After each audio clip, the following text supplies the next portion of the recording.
The material question.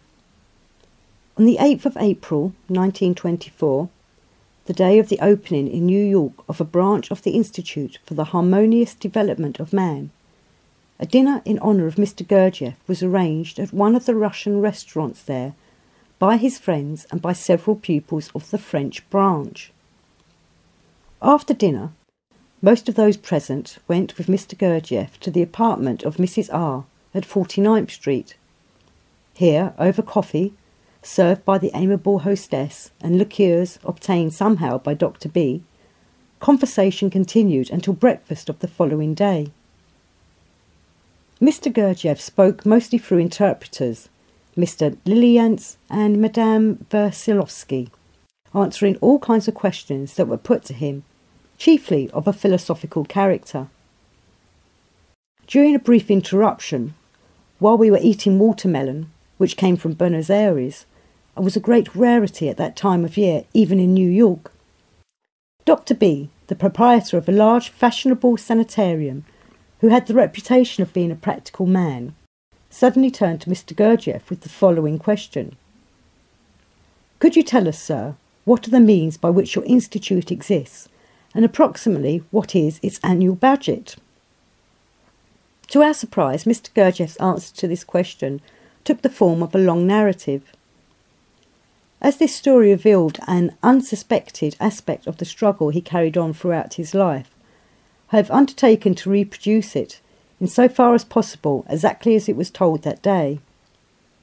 I consulted other pupils who, like myself, had listened to the story with such interest and attention that they remembered it in almost all its details, and I verified my text by comparing it with the notes of Mr. F., the stenographer, who took down all Mr. Gurdjieff's talks and lectures in America, so that people who asked questions which had been asked before could simply read through what Mr. Gurdjieff had already said on these subjects, and thus economise his time. Mr. Gurdjieff began as follows. "The question you have put to me, esteemed doctor, has always interested a great many of the people who have become more or less acquainted with me, but until now, not finding it necessary to initiate anyone into this personal affair of mine, I have either not answered at all or have turned it aside with a joke. Moreover, there have already sprung up about this subject all sorts of comical legends which clearly show the all-round idiocy of their inventors, and which are ever more and more embellished with new fantastic details, as they circulate everywhere among parasites and idlers, no less idiotic, of both sexes. It is claimed, for example, that I receive money from some occult centre in India, or that the Institute is maintained by a black magic organisation, or supported by the legendary Georgian Prince Mokrazensky, or that, among other things, I possess the secret of the Philosopher's Stone and can take as much money as I wish by alchemical processes, or even, as many have recently said, that my funds are supplied by the Bolsheviks, and much else of the same sort. And in fact, even the people closest to me do not know to this day exactly from where the money came for the colossal expenses I have borne for many years. I did not find it necessary to speak seriously about this question, that is, the material aspect of the existence of the Institute, because I had no illusions about the possibility of outside help, and considered conversation on the subject simply a waste of time, or, as is said, a pouring from the empty into the void. But today, to this question which has been asked me so often, and has already wearied me more than enough, I wish to reply, for some reason or other, not entirely jokingly, but somewhat more sincerely. My wish to reply more seriously today is, it seems to me, and I am almost certain, due to the fact that, after having become by the will of fate, or rather through the stupidity of the power possessors in Russia, poor as a church mouse, I have ventured to come to this dollar-growing country, and here, breathing this air saturated with the vibrations of people who sow and reap dollars in a masterly fashion, I, like a thoroughbred hunting dog, am on the scent of certain and good game, and I will not let the opportunity escape me. As I am now sitting here among you people, who are fattened on what is called dollar fat, and feel myself stimulated by the automatic absorption of these beneficent emanations, I intend by means of my reply, so to say, to shear some of you a little. Therefore, in the pleasant surroundings provided by a hostess of a hospitality so rare for the present day, I will take advantage of these fortunate circumstances to mobilise all the possibilities for the activity of my brain, as well as the capacities of my talking machine, and will reply to this question asked again today in such a way that each of you should begin to suspect that my pocket is, itself, a fertile soil for the sowing of dollar seed, and that in sprouting there these dollars acquire the property of bringing the sowers what could be, in the objective sense, their real happiness in life. And so, my dear, for the time being, unconditionally respected dollar holders, even long before I began putting my ideas into practice by means of my institute, that is, when I was first thinking out the programme from every angle, I had carefully considered the material aspect which, although secondary, was nevertheless very important. As I then expected to meet many obstacles in my effort to introduce into life the psychological ideas upon which this establishment, extraordinary for the present day, would be based, I felt it necessary to be independent, at least in the material sense, the more so since experience had already shown me that wealthy people never become seriously enough interested in these questions to support a work of this kind, and that others, even with great interest and desire, cannot do much in this respect, as for such an enterprise a great deal of money is needed. That is why, if I wished to actualise in full what I had planned, it was necessary, before thinking of carrying out the psychological task, first of all to resolve this aspect of the problem. Therefore, with the aim of creating sufficient capital for this purpose within a set period, I began to devote much more time than before to earning money. What I have just said must in all probability arouse complete perplexity in most of you Americans, who at the present time everywhere on earth are considered excellent businessmen. You must be wondering how it was possible with such ease to earn these presumably large sums, and hence you must surely have received the impression of a certain sort of bragging on my part. Yes, indeed, this may even sound very strange to you. In order that you may understand, if only approximately, why and how I was able to do this, and where I acquired such self-assurance, it is first of all necessary for me to explain that before this period of my life, I had often been engaged in all sorts of commercial and financial undertakings, and was already considered by all who came in contact with me in this sphere a very astute businessman. And further, I must tell you something of my early upbringing, which from my experience point of view corresponds most nearly to the ideal formed in me on the subject of education. Owing to this upbringing, I could then, and perhaps if required can still today, go one better than any businessman whatever, and perhaps even than you American businessmen. It is particularly appropriate to tell you certain details of my education, since we are gathered today to celebrate the opening of an institution which has as its fundamental aim the correct, harmonious education of man. The more so since this institution is based on experimental data accumulated over the course of many years and thoroughly verified by me, that very man who has sacrificed almost his whole personal life to the study of this vital question of education, so painful for the present day, and who, having been brought up by people with normally developed consciences, had been able to acquire the capacity, no matter what the circumstances, always to be impartial. The strongest intentional influence exerted upon me was that of my father, who understood education quite in his own way. I even intend at some time to write a whole book about all the direct and indirect methods of my father which ensued from his original views on education.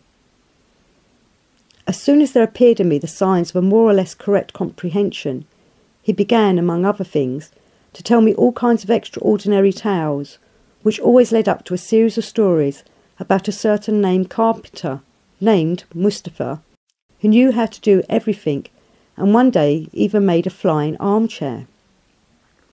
By this means, and by other persistent procedures, my father fostered in me, along with the desire to be like this expert carpenter, the irresistible urge always to be making something new. All my childhood games, even the most ordinary ones, were enriched by imagining that I was someone who did everything not as it is usually done, but in quite a special way. This tendency, as yet ill-defined, which my father inculcated in my nature from my earliest childhood in an indirect way, was later, in the first years of my youth, given a more definite form because the ideas of my first teacher about education turned out to be, in certain respects, in keeping with it. And so, in addition to the fulfilment of my scholastic duties, I practiced various manual crafts and skills under his special instruction. The most characteristic educational procedure of my first teacher was that, as soon as he noticed that I was becoming familiar with any particular craft and was beginning to like it, he immediately made me give it up and pass on to another. As I understood much later, his aim was not that I should learn all sorts of crafts, but should develop in myself the ability to surmount the difficulties presented by any kind of new work. And indeed, from that time on, work of every kind had sense and interest for me, not in itself, but only in as far as I did not know it and did not know how to do it. In short, owing to their original views on education, these two men, who consciously or even unconsciously, in the present case it does not matter, had taken upon themselves my preparation for responsible age, engendered in my nature a certain subjective property which developed gradually as the years passed, and finally became fixed in the form of an urge frequently to change my occupation. As a result, I acquired, even if only automatically, abilities of both a theoretical and practical nature for carrying on various manual and commercial occupations. My comprehension also was gradually increased as my horizon widened in various fields of knowledge. I will even add that, if I am recognised today in different countries as a representative of true knowledge in many fields of learning, I owe it in part to this early education of mine. Thanks to the resourcefulness, breadth of view and, above all, common sense, developed in me by correct education, I was able to grasp, from all the information I collected intentionally or accidentally in the subsequent course of my life, the very essence of each branch of learning, instead of being left with merely an accumulation of empty rubbish, which is the inevitable result among contemporary people of the general use of their famous educational method called learning by heart. And so, at an early age, I was already well equipped and able to earn sufficient money to provide for my immediate needs. However, as I'd come to be interested, when still quite young, in those abstract questions which lead to an understanding of the sense and aim of life, and gave all my time and attention to this, I did not direct my capacities for earning money towards that self-sufficing aim of existence on which, owing to abnormal education, all the conscious and instinctive strivings of contemporary people, and particularly of you Americans, are concentrated. I turned to earning money only from time to time, and only insofar as it was needed for my ordinary existence, and to enable me to accomplish whatever was necessary for attaining the aim I had set myself.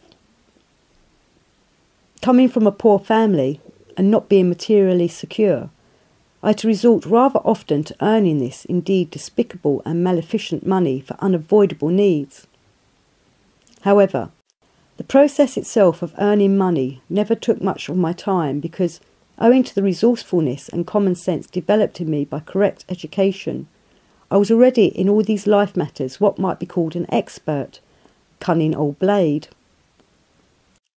As a very characteristic illustration of my capabilities in this direction, I will relate an episode in my life when one day, just offhand, for a small wager, I opened a very original workshop. The details of this episode will perhaps somewhat lengthen my present recital. Nevertheless, I think that, Thanks to this marvellous liqueur, marvellous by the way because it was not made in the usual conditions established on earth, but at sea on an old barge off the coast of America, it will not seem too long or boring to you.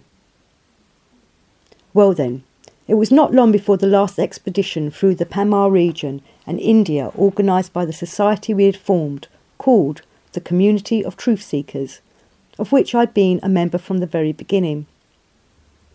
About 2 years before the departure of this expedition, the members of the community decided to make their rallying point the town of Chardzau in the Trans-Caspian region.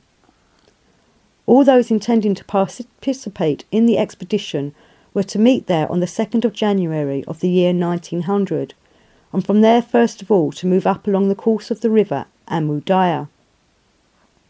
As quite a lot of time remained before this date, but not enough for a long journey, I, being then in Alexandropol, on one of my customary short visits with my family, did not go far away as I usually did after spending the time I had reserved for them, but stayed on in the Caucasus, dividing my time between Alexandropol and Baku. I often went to Baku because there was a society there, composed mostly of Persians, who were studying ancient magic, of which I'd been an associate member for a long time. The events which led to the episode which I intend to relate to you took place just in this town of Baku. One Sunday I went to the bazaar. I must confess that I've always had a weakness for walking round in Eastern bazaars, and whenever I stayed in a place where there was a bazaar, I would invariably go there. I very much like to rummage about in the odds and ends, where I always hope to come across something unusual. That day I bought some old embroidery and was on my way out of the rag fair when I saw a well-dressed but very sorrowful-looking young woman who had something to sell. I could see by everything about her that she was not a regular hawker and was doubtless selling her wares from necessity. I went towards her and saw that she had an Edison phonograph for sale. The sad expression of the woman's eyes aroused pity in me, and although I had very little money, without taking time to think about it, I bought this useless machine with all its appurtenances. I carried this burden back to the caravanserai where I was living, opened the box and found that it contained numerous rolls, most of which were damaged. Among those still intact, only some were recorded, the others were blank. I stayed in Baku several days longer. My resources were coming to an end, and I had to think about replenishing them. One overcast morning, I was sitting in bed, not yet dressed, pondering on how this was to be done, when I happened to glance at the phonograph. The idea of making use of it came into my head, and I at once drew up a plan of action. I liquidated all my affairs there, and that very day took the first boat leaving for the Trans-Caspian region. 5 days later, in the town of Krasnovodsk, I set my phonograph going to make money for me. It must be said that the phonograph was still unknown in this region, and it was the first time the local inhabitants had seen this marvel. As I have said, there were also some blank rolls with the phonograph. I quickly found a Tekan Street musician and got him to sing and play several of the favourite melodies of this local population, and on the remaining rolls I myself recorded a series of piquant anecdotes in Turcoman. Then I attached 2 additional ear tubes to the 4 that were already on the machine. You may remember that the first Edison phonographs had ear tubes, and set off with it to the bazaar, where I opened my original booth. I charged a price of 5 kopecks an ear tube, and you will be able to imagine the result if I tell you that, during the whole time I was there, all day long, and particularly on market days, there was scarcely a moment when an ear tube was free. At the end of each day, the amount collected in 5 kopeck pieces was probably not less than the profits of the biggest business in the town. After Krasnovodsk, I went to Kyzyl-Avat, and while there, I was invited several times to go with my machine to the houses of wealthy Turkomans in the neighbouring villages. For these request performances, I received a considerable quantity of tianji and even 2 very good Tekan carpets. When I had made a good pile again here, I took the train with the intention of continuing this business in the town of Ashgabat, But on the train I met one of the members of our community, with whom I made a wager, thanks to which this phonographical career of mine came to an end.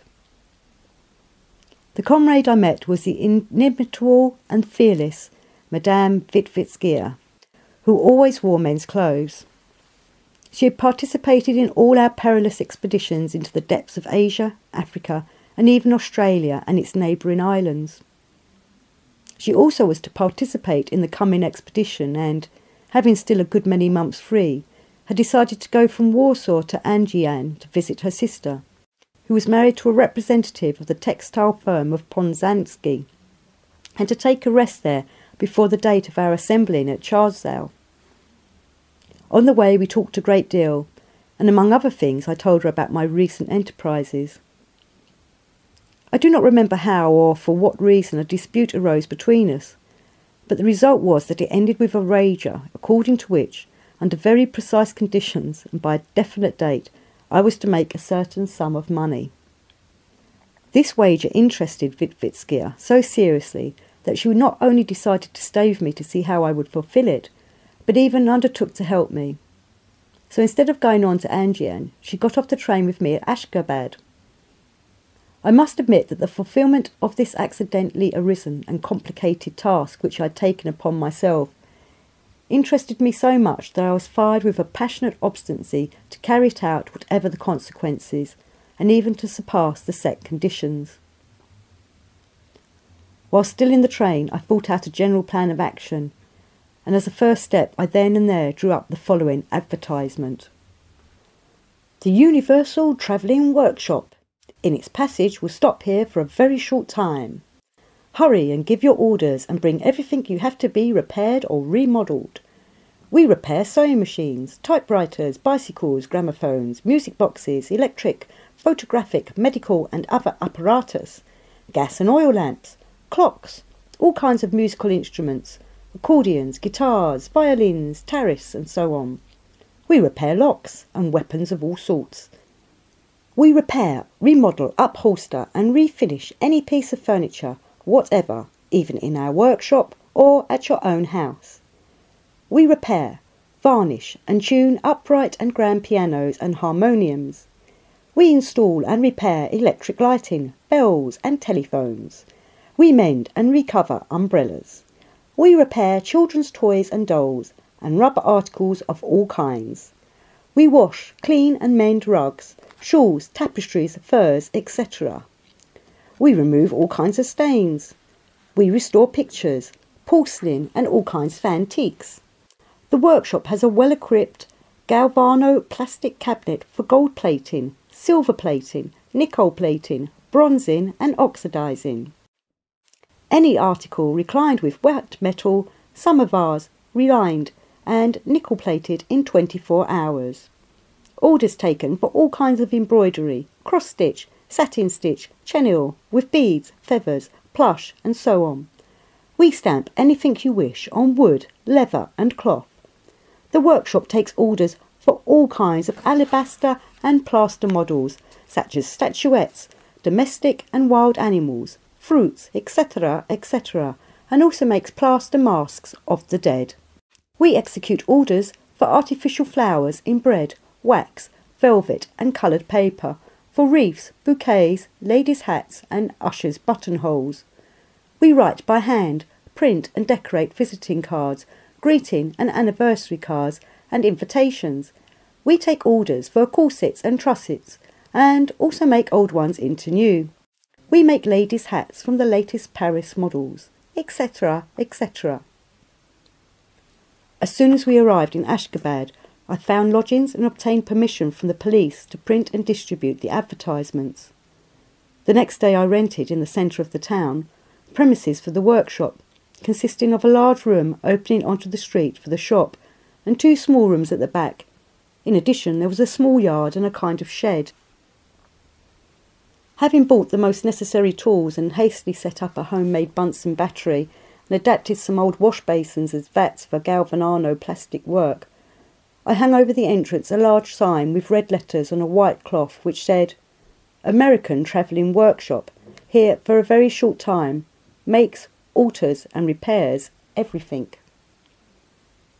The next day, when the advertisements were ready, I pasted a great many of them on walls with the help of a street urchin and distributed the rest by hand. And then the fun began. From the very first day, a whole procession of Ashgabadians brought their things to be repaired. Lord, what on earth did they not bring? Much of what they bought I had not only never seen before, but had never even heard of. Indeed, there was the most unlikely things, such as an apparatus for plucking out great hairs, a machine for stoning cherries for jam, a grinder for grinding copper sulphate to sprinkle on the sweat zones of the body, a special iron for ironing wigs, and so forth. In order to have a better picture of what went on there, you must be told, if only a little, about the local conditions. This part of the Trans-Caspian region and the part of Turkestan adjoining it had begun to be populated by foreigners only a few decades previously, and the new towns had grown up mostly on the outskirts of the old one. Consequently, almost all the towns of this region were composed of two parts, the old, as it was called, Asiatic town, and alongside it the new, Russian town, each living its own independent life. The population of these new towns consisted of Armenians, Jews, Georgians, Persians and others, but chiefly of Russians, most of whom were public officials or retired soldiers who had finished their terms of service in this region. Thanks to the natural riches of the country and the honesty of a local population as yet unspoiled by contemporary civilization, these newcomers quickly began to grow rich, but in the absence of any cultural influences on the part of the ignorant officials who had happened to become their governors, they remained just as uncultivated as they had been before they had migrated there. And so, along with a flourishing commerce, which had brought them material wealth, there was nothing to develop any aspect of their intellectuality or their technical knowledge. A European civilization, which was rapidly spreading everywhere else, had scarcely touched the people of these places, and the little they learned about it through newspapers and magazines reached them in a completely distorted form, owing to the fantastic exaggerations of journalists, who in general, and particularly then in Russia, are quite incapable of even an approximate understanding of the real essence of what they are writing about. These newly rich people, according to the inherency of all upstarts, imitated everything cultured and fashionable, in the given case everything a European. But, drawing all their information about this culture and fashion only from Russian papers and magazines compiled by persons themselves ignorant in these matters, they presented to an impartial observer a comical and at the same time sad caricature. And so, in great material prosperity, but without a single trace of even elementary culture, the inhabitants there were playing as children do at being civilised people. Nowhere was fashion more closely followed, everyone feeling obliged to be up to date in everything. Moreover, they eagerly bought or ordered by post from everywhere all sorts of new inventions and everything considered appropriate to the life of the cultured gentleman, though of course only what they could find out about this from newspaper advertisements. Knowing this weakness of theirs, all the foreign tradesmen, especially the Germans, unloaded a mass of useless merchandise on them, or goods which quickly got spoiled or worn out. The comedy went so far that you could even find among the objects advertised a special machine for lighting ordinary matches. As most of the articles they sent for were either worthless to begin with or went to pieces almost at once, and as there was not a single repair shop in the locality, each family accumulated stacks of broken things. There was still another reason why there turned out to be so many things for repair. At that epoch in the East, and particularly in Asiatic Russia, it was the custom never to part with anything once acquired, and never to sell it, even if it were no longer needed or had fallen apart. Moreover, even if one had wished to sell, there would have been no one to buy, and besides this, the practice was firmly entrenched of keeping things in remembrance of something or of someone. So, in every house, the attics and sheds were filled with an amazing accumulation of useless things, which were even handed down from father to son. Consequently, when they learned that there was a workshop that repaired everything, they dragged to me devils knows what, in the hope of restoring and making use of things that had long lain useless, as, for example, grandfather's armchair and grandmother's spectacles, great-grandfather's balalaka, great-grandmother's watch, godfather's gift of a dressing case, the blanket under which the bishop slept when he had stayed with them, an order of the star presented to father by the Shire of Persia, and so forth and so on. All these I repaired. Not once did I refuse anything or return it without repairing it. Even when I was offered too trifling a payment to justify the time spent on repairing some article or other, I nevertheless undertook to put it right if the thing was new to me, since in that case I was interested not in the money itself, but in the difficulty presented by a kind of work that was as yet unfamiliar to me. In addition to spoiled and really useless things, they brought me quantities of brand new things, not damaged at all, which they were unable to use merely because they did not know how to make them work, owing to their ignorance and lack of any even elementary technical knowledge, in short, owing to their stupidity. At that time, the latest inventions, such as sewing machines, bicycles, typewriters, etc., were spreading everywhere at a furious rate. All these things were enthusiastically ordered and bought, but then, owing, as I've already said, to the lack of even the simplest technical knowledge, and in the absence of local workshops or specialists, as soon as the slightest thing went wrong with them, they were set aside as useless. I shall give you a few characteristic examples of this ignorance and naivety, which I admit I then made use of quite deliberately, without experiencing any remorse of conscience whatsoever. I remember how one day a rich fat Armenian, puffing and bathed in perspiration, accompanied by his daughter, dragged in a sewing machine to be repaired, which he had bought for her trousseau when he was staying in Nizhny Novgorod for the fair. At first this sewing machine was, as he said, a treasure. It simply could not be praised too highly. It sewed so cleanly and so quickly. But all of a sudden, for no rhyme or reason, and much to his vexation, it started going, as he expressed it, in reverse. Looking over the machine, I found it in perfectly good order.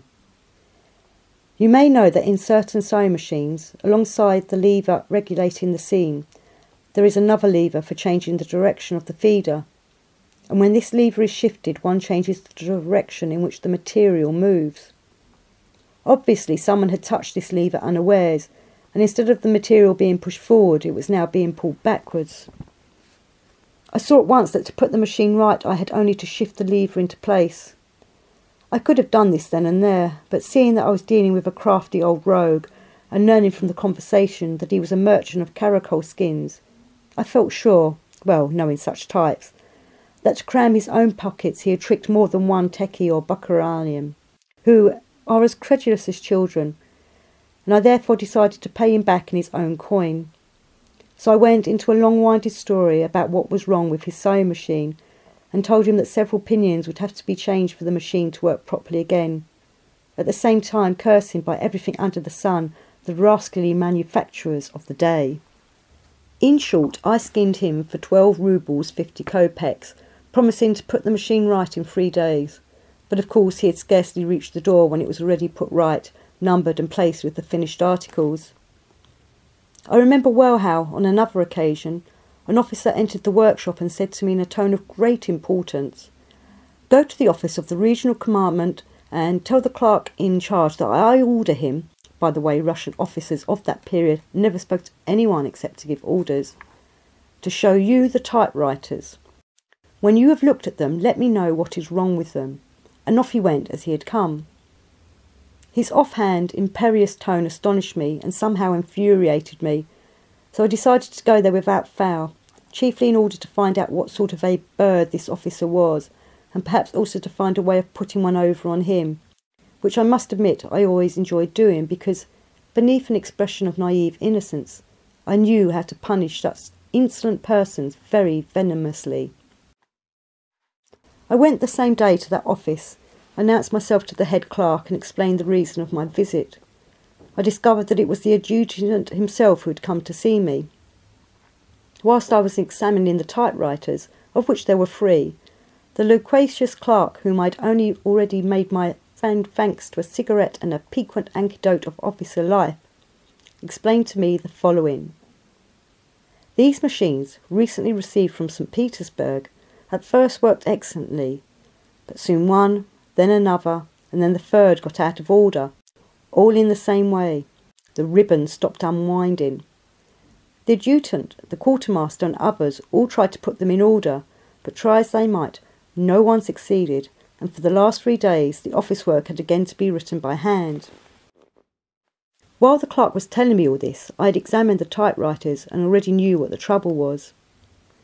Some of you doubtless remember that, formerly, in certain makes of typewriters, the ribbon spools were unwound by the pressure of a spring placed in a special box in the lower part of the back of the machine and were wound up by turning the box itself. As the ribbon moved slowly, the spring, being of considerable length, took quite a long time to run down, but from time to time it had to be wound up again. It was obvious that when the machines were delivered their springs had been fully wound up, and that, having run down in the course of time, they had only to be wound up again. But as there was no key or handle, it was difficult for people who have been given no instructions, and lacked even the simplest technical notions, to discover how to rewind the spools. Of course I did not say anything of this to the clerks, but accepted their invitation to dine with them, and having eaten some good government cabbage soup and kashka, I went straight home on my antediluvian bicycle and what remained of its tyres. That evening the adjutant came back to my workshop and in the same lofty tone asked, "Well, how about it? Have you found out yet why these brand new typewriters won't work?" Long before this I had already become an old hand in the art of playing a role. So assuming the expression called by real actors respectful timidity and bashful deference, and employing special and pompous terms borrowed from various Russian technical works, I began to extol the perfections of this make of typewriter in every respect but one, in which unfortunately a change, though complicated and difficult to bring about, was absolutely necessary. As for the work to be done, I estimated that the charge would be almost a quarter of the cost of the machines themselves. The next day these perfectly good machines were solemnly brought to my workshop by almost a whole detachment of soldiers, headed by the adjutant. I accepted them immediately, then announced in a very serious manner that in no case could the machines be ready in less than 10 days. The vexed adjutant begged me to finish them sooner if possible, as the work in the office was almost at a standstill. Finally, after much bargaining, I agreed to work at night and to deliver one machine in 2 days, but in return I begged him to be good enough to order his soldiers to bring the leavings of food from the mess for my 3 suckling pigs, which I had just bought and was keeping in my little yard. 2 days later, one of these quite faultless machines was ready, and I promised the others for the end of the week. Besides the thanks and the 18 roubles I received for repairing each machine, the soldiers brought food daily to my suckling pigs and took care of them themselves for the 3 months that I remained in Ashgabat, during which time my suckling pigs turned into full-grown porkers. Of course I explained to the clerks what had to be done when the springs ran down, but what my repairing had consisted of they apparently never understood. The same kind of thing was repeated in many times in the town of Merv, where I transferred my workshop and went on with the same sort of work for 2 more months. One day the inspector of the local preparatory school there, I do not remember the name of the school, came to ask me to repair an electric machine for making experiments in physics. This was an ordinary electrostatic machine which, on the turning of discs, emits sparks, and which, for some reason or other, every school then, and it seems also now, considered it its duty to possess. With their machine, in their famous so-called physics lessons, the teachers would pompously, and as though performing a sacred ritual, make instructive experiments, which consisted merely in turning the disc of the machine and compelling the children, one by one, to touch the little metal knobs of the Leyden jars. The grimaces of pain appearing on the faces of the children on touching these knobs always provoked uproarious laughter, which these pedagogues considered as greatly assisting the digestion of food, and this was the usual finale of such a physics lesson. This inspector had ordered one of these machines and received it unassembled from the German firm of Siemens and Hausk in St. Petersburg. Although he and the other teachers, his colleagues, had assembled it according to the instructions, yet, try as they might, they could not obtain any sparks from it, and finally the inspector was compelled to apply to my workshop. I at once saw that everything was in good order, except that the two discs composing the principal part of the machine were not quite correctly placed in relation to each other. It was simply necessary to loosen the nut on the axle and slightly shift one of the discs, and this I could have done in a minute. But I obliged this esteemed pedagogue, who taught others what he himself did not know, to come back to the workshop 4 times while I was, as it were, repairing his machine, and to pay me 10 roubles, 75 kopecks, for supposedly charging the Leyden jars, which needed no charging. Such cases were of almost daily occurrence throughout the existence of this workshop of mine. Always meeting the poor halfway, I did not consider it a sin to profit by the stupidity of those who undeservedly, only by virtue of positions acquired by chance, had become the local intelligentsia, but who on the scale of real intelligence actually stood much lower than the general population under their authority. But the most original and at the same time the most profitable affair turned out to be the corset business. That season in Paris, the fashion in corsets had sharply changed. After having worn very high corsets, fashionable women suddenly had begun to wear quite low ones. This new caprice of fashion soon became known in this region through the fashion magazines, but the corsets themselves were not yet on sale there, owing to the remoteness of these places. Consequently, many women began to bring me their old corsets to see if it was possible somehow to make them into fashionable ones. And on account of this corset business, I found myself on Easy Street. This happened in the following way. Once I needed some whalebone for a certain stout Jewess's corset, which I had to shorten and, incidentally, widen owing to the progressively increasing waistline of the owner. After long and fruitless search, the assistant in a shop which, like so many others, did not have whalebone in a stock, advised me to buy a whole out-of-date corset, since doubtless the proprietor would sell it at almost the price of the whalebone. I then went directly to the proprietor, but while I was bargaining with him, another plan ripened in my mind, and I bought from him not one corset as I had intended, but all that he had in his shop. 65 old-fashioned corsets at 20 kopecks apiece, instead of the usual price of 4 or 5 roubles. After which I hurried off to buy up corsets in all the other shops of Ashgabat, paying even lower prices because everyone was glad to get rid of their stock of these quite useless articles. I did not stop at this, but the next day sent off the father of the 2 boys he employed, an old Jew, with instructions to buy up old-fashioned corsets in all the towns along the Central Asiatic Railway, while I myself, with pliers and scissors, set about making fashionable corsets. This was done very simply. The line where the corset had to be cut was traced in pencil, more having to be cut from the top and only a little from the lower part. Then, along this line, the ends of the whalebone were broken off with pliers and the material cut off with scissors. Then the girls who worked with me under the direction of Wittwitz ripped off the tapes binding the borders, cut them and sewed them on again around the shortened corset. All that remained to be done was to thread through half of the old laces, and a mignon corset of the latest Paris fashion was ready for sale, and as many as 100 were made in a day. The most comical result was that the shop owners, having learned of the metamorphoses of their old corsets, were obliged, in view of the great demand for them, to buy them back from me with, as is said, gnashing of teeth, but now not for 10 or 20 kopecks, but at the price of 3.5 roubles a corset. In order to give you an idea of the outcome of all this, I need only say that I bought up and sold in the towns of Krasnovisk, Gizelabarat, Ashgabat, Merv, Chardzau, Bukhara, Samarkand and Tashkent more than 6,000 corsets.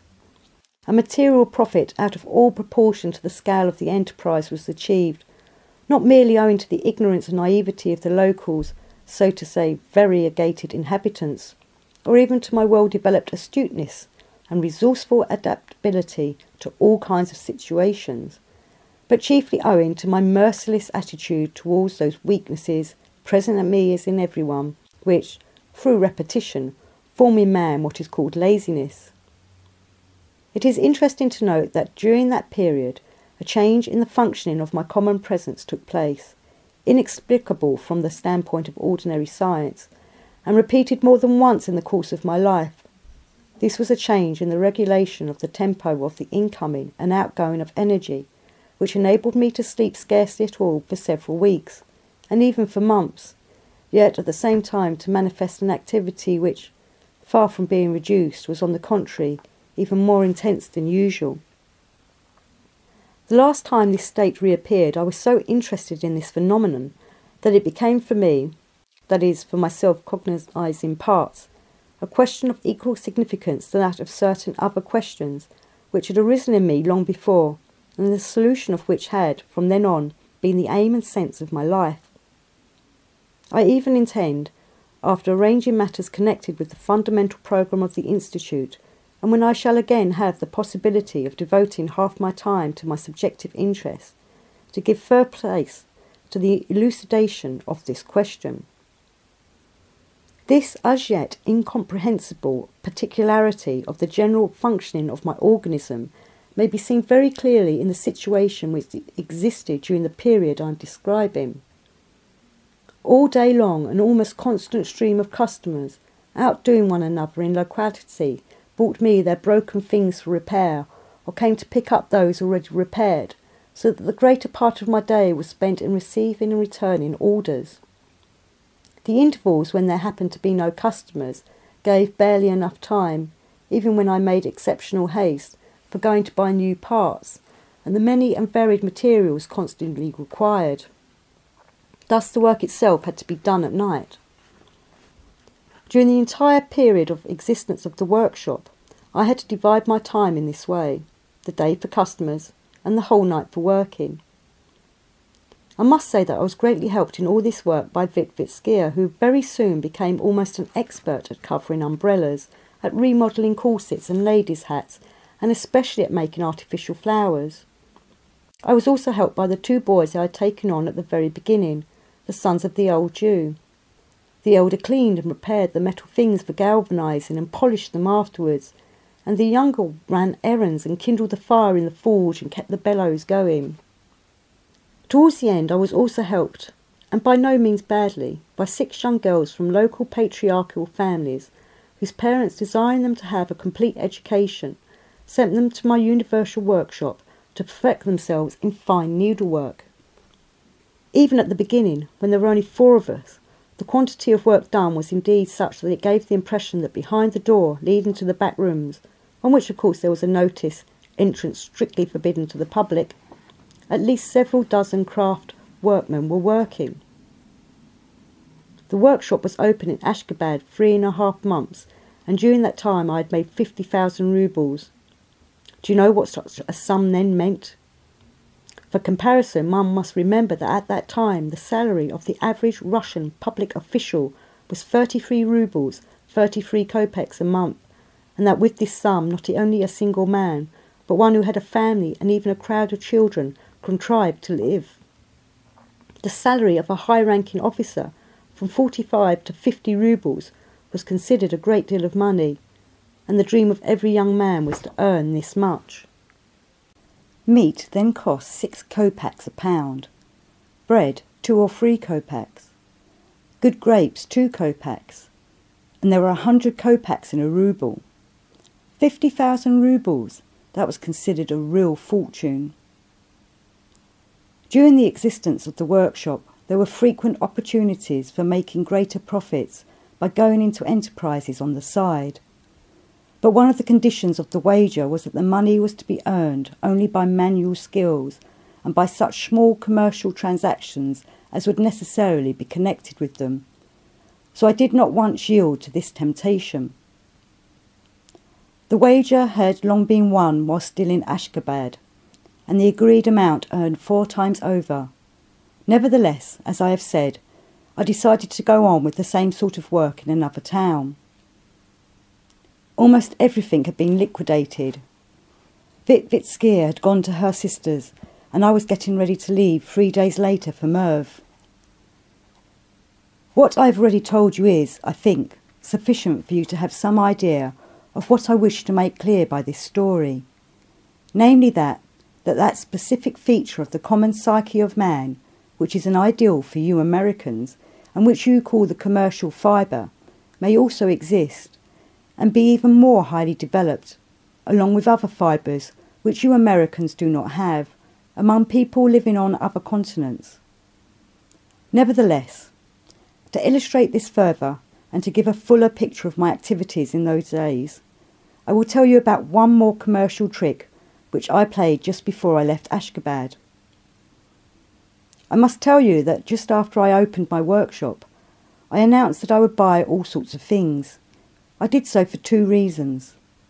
Firstly, I counted on finding parts needed for my repairs, as I had soon bought up in the shops and bazaars everything that could be of use to me for this purpose. And secondly, I hoped that among the old things bought in or offered for inspection at home, I might, as often happened, chanced upon something rare and valuable. In a word, I was also an antique dealer. A few days before my departure, I met at the bazaar a Georgian whom I had known before near Tiflis, where he had run the buffet at one of the stations of the Trans-Caucasian Railway. He was now a contractor for army provisions, and he offered to sell me several old iron beds, of which he had a surplus. I went to his house that same evening, and we went down into the cellar to look at the beds, but there was such an intolerable stench that it was almost impossible to stay there. Hastily examining the beds, I fled as quickly as possible, and began negotiations only after we reached the street. I learned then that the stench in the cellar came from herrings that were stored there, 20 barrels of them, which he had bought at Astrakhan for the local officers' mess.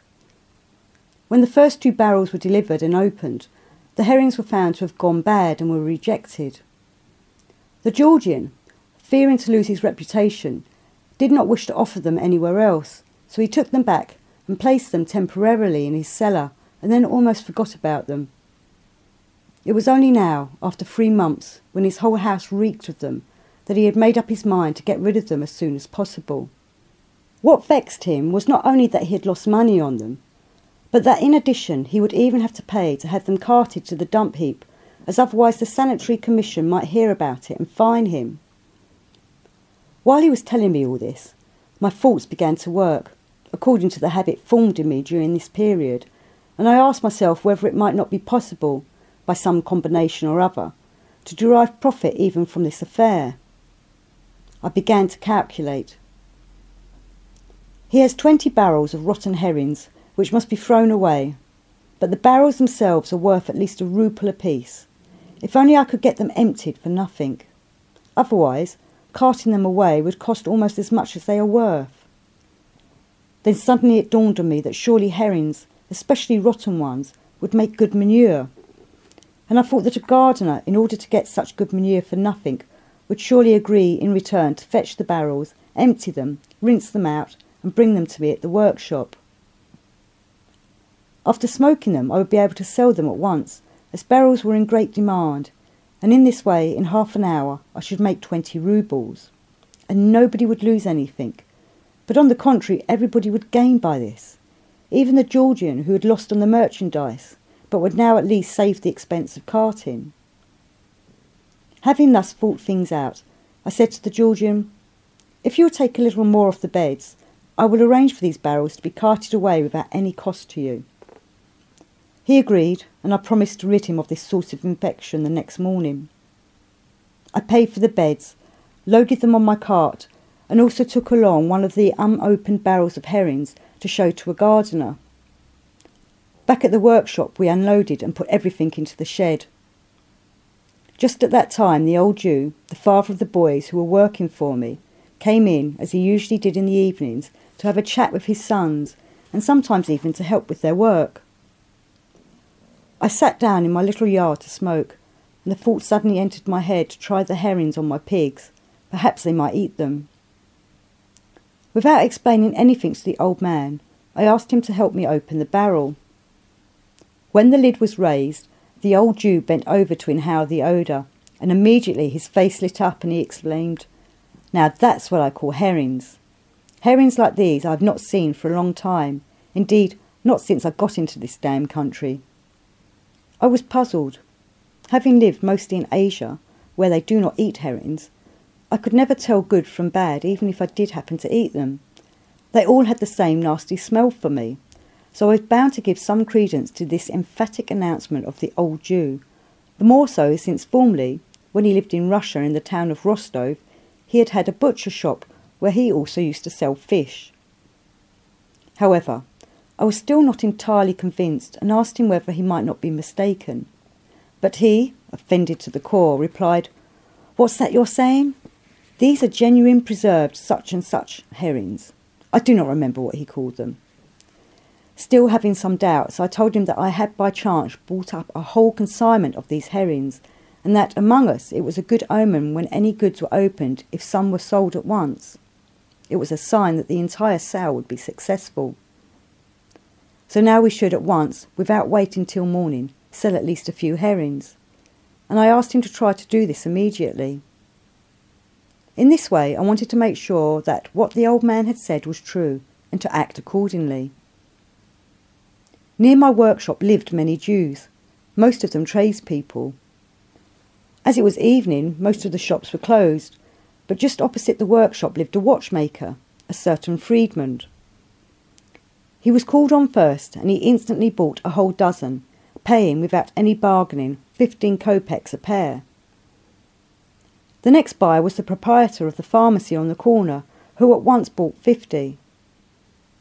From the delighted tone of these buyers, I knew that the old man was right. The next morning at daybreak, I hired carts and brought over to my place all the barrels except the 2 already opened, which were really quite spoiled, and from which had come that terrible stench. These I immediately set off to the town dump. The remaining 18 barrels of herrings turned out to be not only good, but of the very best quality. Evidently, neither the buyer for the officer's mess, nor the Georgian merchant, a native of Tiflis, where they do not eat herrings, knew any more about them than I did, that is, nothing at all, and from their peculiar smell they had considered them spoiled, and the Georgian had resigned himself to his loss. In 3 days, with the help of the old Jew, to whom I paid half a kopeck per herring, which made him extremely happy, all the herrings were sold, wholesale and retail. By this time I had liquidated all my affairs, and on the eve of my departure I invited that Georgian, with my many other acquaintances, to a farewell supper. At table I related how well this affair had turned out for me, and pulling the money out of my pocket, I offered to share my profits with him. But the Georgian, holding to a commercial principle firmly established among the inhabitants of Transcaucasia and the Transcaspian region, refused to accept the money. He said that, when he had let me have the goods, he was certain they were quite worthless, and if it had proved otherwise, it was a stroke of good luck for me and of bad luck for him, and therefore he considered it unfair to take advantage of my kindness. Moreover, the next day, when I left for Merv, I found among my things in the carriage a goatskin of wine from this Georgian. After the episode of this peculiar workshop of mine, several years passed, in which, while working unceasingly to prepare all the conditions necessary for the accomplishment of the fundamental aim of my life, I had to occupy myself quite often with all kinds of money-making affairs. Although the many adventures and unexpected happenings of these years might be of great interest to you from both the psychological and the practical points of view, yet, not wishing to digress from the question raised this evening, I will not speak of them now, the more so since I intend to write an entire book about these years and similar periods of my life.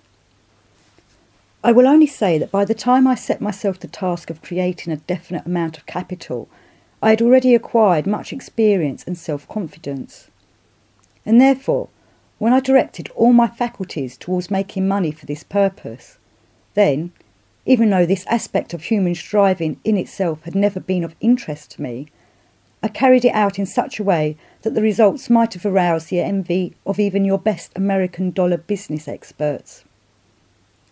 I engaged in the most varied enterprises, sometimes very big ones. For instance, I carried out private and government contracts for the supply and construction of railways and roads. I opened a number of stores, restaurants and cinemas, and sold them when I got them going well. I organised various rural enterprises and the driving of cattle into Russia from several countries, chiefly from Kashgar. I participated in oil wells and fisheries, and sometimes I carried on several of these enterprises simultaneously. But the business I preferred above all others, which never required my specially devoting to it any definite time or needed any fixed place of residence, and which moreover was very profitable, was the trade in carpets and antiques of all kinds. Finally, after 4 or 5 years of, so to say, feverish activity, I liquidated all my affairs, and when near the end of the year 1913, I went to Moscow to begin to actualise in practice what I had taken upon myself as a sacred task. I had amassed 1,000,000 roubles and had acquired in addition 2 invaluable collections, one of old and rare carpets and the other of porcelain and what is called Chinese cloisonne. It seemed then that with such a capital I would not have to think any more about financial matters, and would be free to put into practice the ideas which had already taken a definite form in my consciousness and upon which my institute would be based. Namely, I wished to create around myself conditions in which a man would be continually reminded of the sense and aim of his existence by an unavoidable friction between his conscience and the automatic manifestations of his nature. That was about a year before the World War. In Moscow, and a little later in St. Petersburg, I arranged a series of lectures which attracted a number of intellectuals and men of science, and the circle of people interested in my ideas soon began to grow. Following my general plan, I then took steps towards the creation of my institute. Little by little I began to prepare everything required for the accomplishment of my project. Among other things, I purchased an estate, ordered from different European countries whatever could not be obtained in Russia, and bought instruments and other necessary equipment. I even began to arrange for the publication of my own newspaper. In the thick of this work of organisation, the war broke out, and I had to suspend everything, though in the hope of resuming as soon as the political situation became more settled. By this time, half the capital I had collected had already been spent on the preparatory organisation. The war continued to gain ground, and as hope of an early peace grew fainter and fainter, I was compelled to leave Moscow and go to the Caucasus to await the end of hostilities. In spite of the fact that political events filled everyone's mind, interest in my work continued to grow in certain circles of society. People really interested in my ideas began to collect at Essentuki, where I was then settled. They came not only from the immediate neighbourhood, but from St. Petersburg and Moscow, and little by little circumstances obliged me to form an organisation there without waiting for the return to Moscow. But here too, events soon took such a turn that it became a problem not only to work, but even to survive, no one ever knowing what the morrow would bring. The district of the mineral waters where we were living became a centre of civil war, and we found ourselves literally between 2 fires. Towns passed from hand to hand, one day to the Bolsheviks, the next day to the Cossacks, and the day after to the White Army or to some newly formed party. Sometimes on getting up in the morning we would not know under which government we were that day, and only on going out into the street would discover what politics had to be professed. For me personally, of all that I went through in Russia, this was the period of most intense nervous strain. All the time I not only had to think and worry about obtaining the most immediate necessities of life, which had become almost unprocurable, but I was also constantly concerned about the lives of the 100 or so people who were in my care. What made me most anxious was the situation of about 20 of my pupils, as they began to call themselves, who were of military age. Young and even middle-aged men were being conscripted every day, one day by the Bolsheviks, the next day by the Whites, the day after by some other faction. This constant tension could not be endured any longer. Cost what it might, some way out had to be found. One night, when there was more shooting than usual, and echoes of the anxious conversations of my companions reached me from the adjoining rooms, I began to reflect very seriously. While I was considering ways out of the impasse, I remembered by association one of the sayings of the wise Mullah Nasir-ed-Din, which long before this had become for me a sort of fixed idea, namely, in every circumstance of life, always strive to combine the useful with the agreeable. I should mention here that for many years I'd been interested in an archaeological question, and in order to clarify certain details, I needed to find out as much as possible about the situation and pattern of arrangement of those monuments called dolmens, which have survived from very ancient times and can be found in our day in certain specific locations on almost every continent. I had definite information that such dolmens were to be found in many places in the Caucasus, and even knew the approximate location of some of them as identified by official science.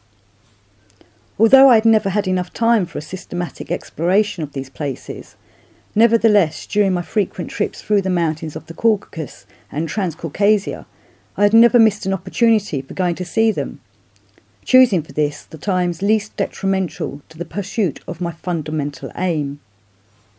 As a result of what I had already discovered myself, it had become quite clear to me that in the regions between the eastern shores of the Black Sea and the chain of the Caucasus Mountains, especially in the neighbourhood of certain passes I had not as yet been over, dolmens were to be found, standing singly and also in little groups of a particular type which would be of great interest to me.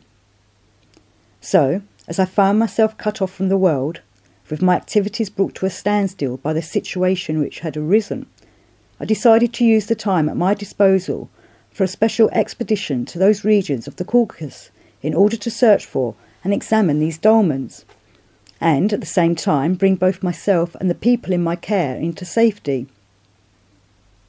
The next morning I marshalled all my resources and, with the help of several persons who were more or less half-consciously or unconsciously devoted to me, and who had some kind of relationship with the various power possessors of that moment, I set about trying to procure official permission for organising a scientific expedition into the Caucasus Mountains. Having succeeded in getting this permission, I obtained by all sorts of devices everything necessary for a journey of this kind. I then chose a number of my pupils, chiefly those for whom it was most dangerous to stay in the district of the mineral waters. After I provided for the others remaining behind, we set off in two parties, which were to meet at an agreed place.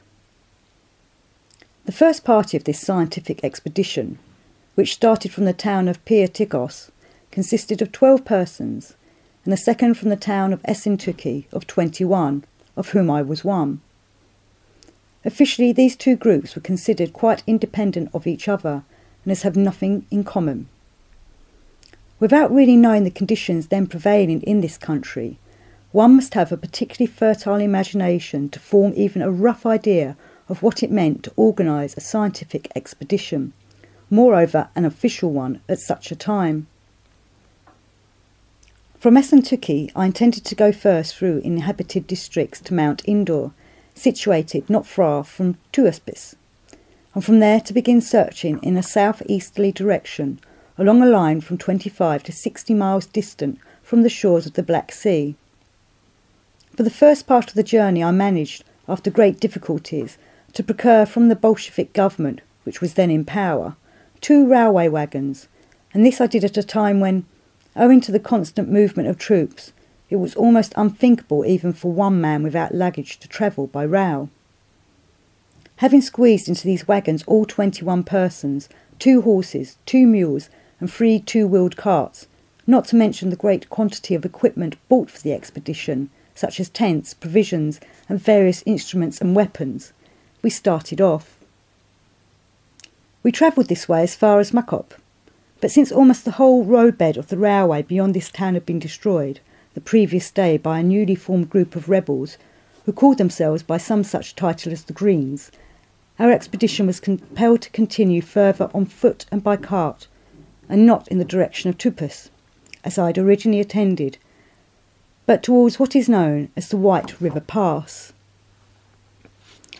In order to reach uninhabited territory, we had to pass through populated districts and to cross the Bolshevik and White Army lines no fewer than 5 times.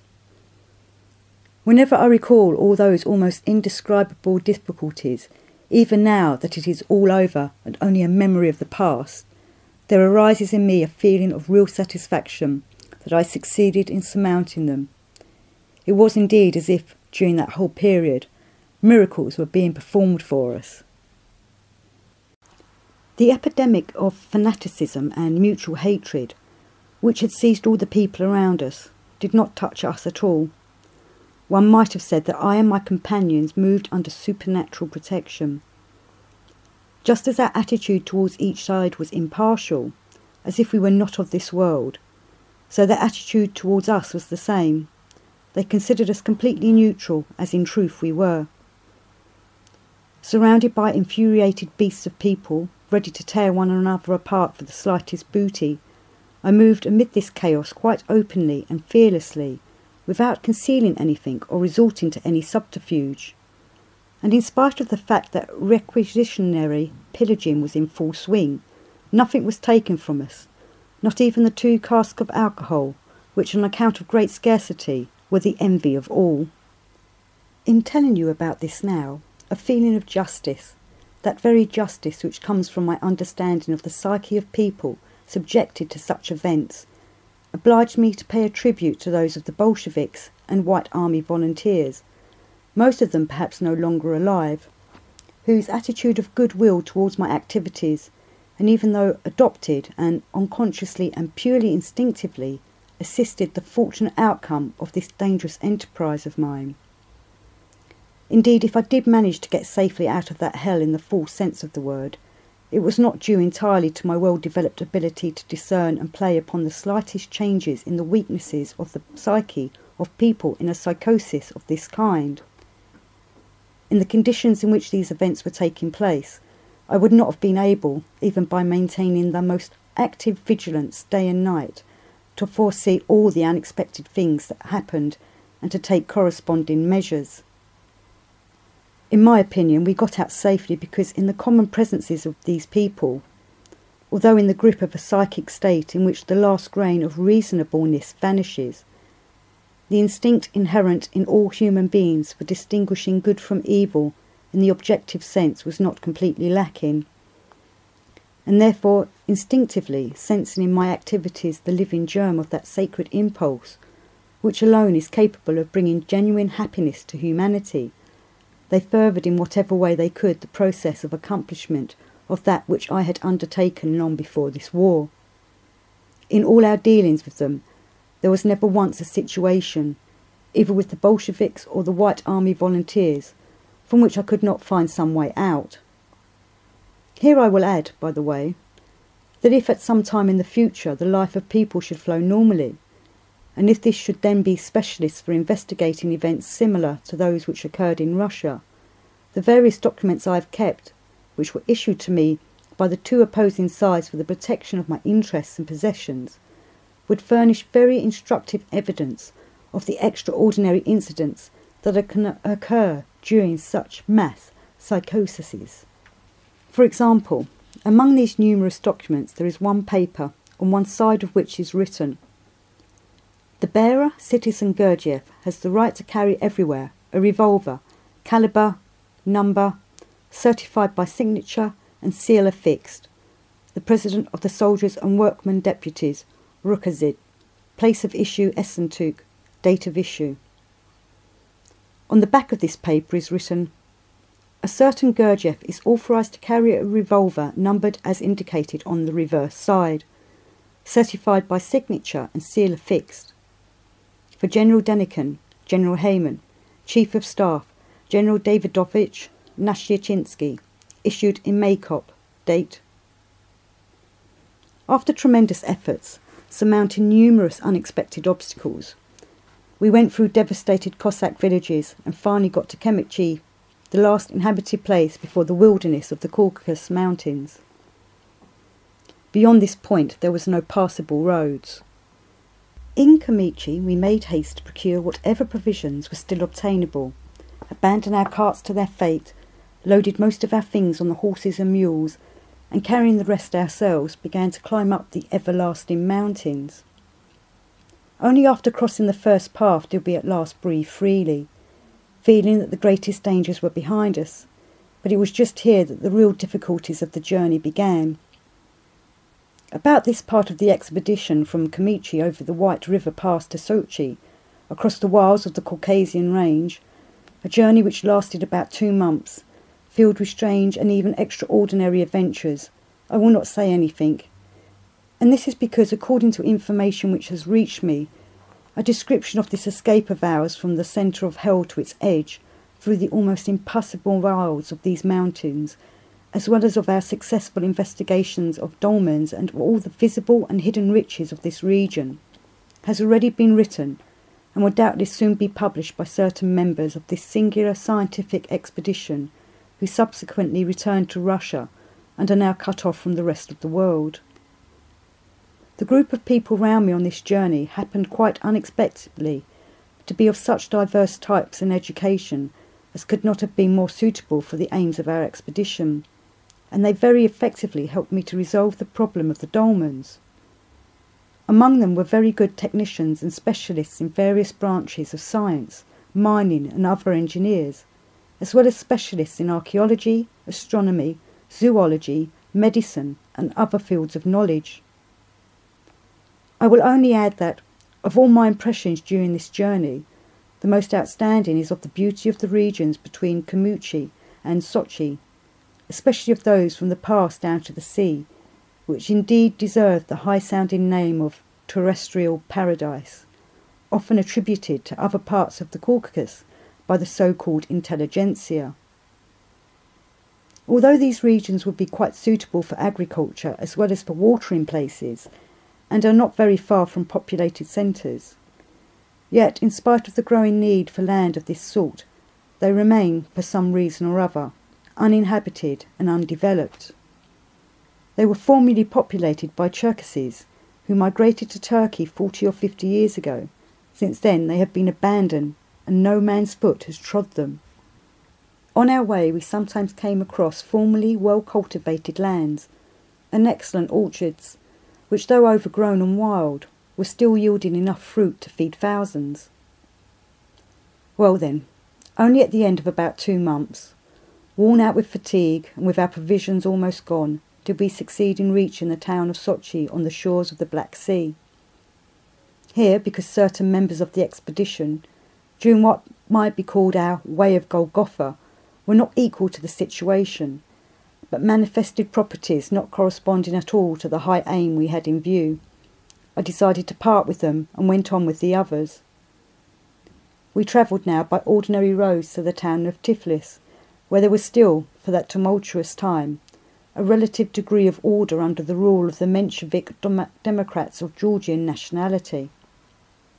4 years had passed from the beginning of the organisation of the Institute in Moscow up to the time of our arrival in Tiflis. Together with time had gone money, and all the more rapidly because, towards the end of this period, money had had to be spent not only for the work of the Institute itself, but on much else besides which had not been foreseen in the original calculations. The trouble was that the catastrophic events in Russia, the colossal upheavals, the war and civil war, had shaken people out of their usual grooves, and everything was so mixed up and turned upside down that the wealthy and secure of yesterday found themselves the totally destitute of today. This was the situation of many of those who had left everything to follow my ideas, and who during this period, through their sincerity and corresponding manifestations, had become like next of kin to me, and so I had now to provide a means of livelihood for nearly 200 people. My difficulty in this respect was complicated by the fact that many of my relatives were in a still worse position than the others, and I had not only to support them financially, but to provide shelter for them and all their families, since most of them had been living in places in Transcaucasia, which had been completely devastated and pillaged in the Civil War and by the Turks. In order that you may picture to yourselves the generally prevailing horror, I will describe one of the many scenes I witnessed. This was at the time when I was in Essentuki, and life there was still relatively calm. I was maintaining 2 community houses for my relatives and the followers of my ideas, one for 85 people in Essentuki and the other for 60 people in Pitagosk. The already high cost of living was rising daily.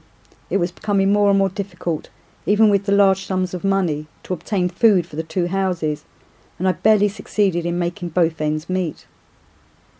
One rainy morning, while sitting at the window looking out at the street and thinking how to obtain this, that and the other, I saw 2 odd-looking conveyances pull up at my door, from which a number of shadowy forms slowly emerged.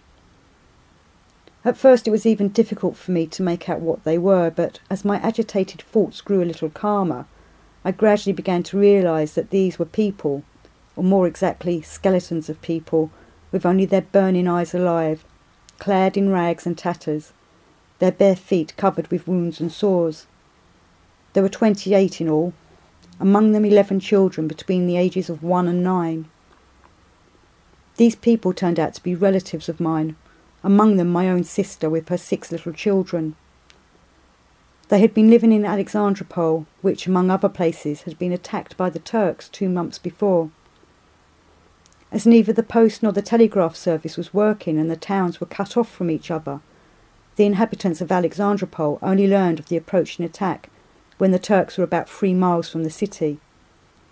This news gave rise to an indescribable panic. Just picture to yourselves how people must feel when, worn out and strained to the extreme limit, they realise that the enemy, stronger and better armed than their own troops, will inevitably enter the city and will mercilessly and indiscriminately massacre not only the men, but the women, the aged and the children, as was the order of things there.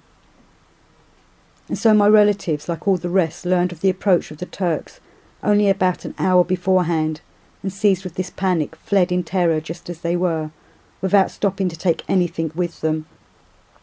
Quite bewildered, and dashing off at random, they first even ran in the wrong direction. It was only when they were too exhausted to go further that they came to themselves a little, realised their mistake, and took the direction of Tiflis.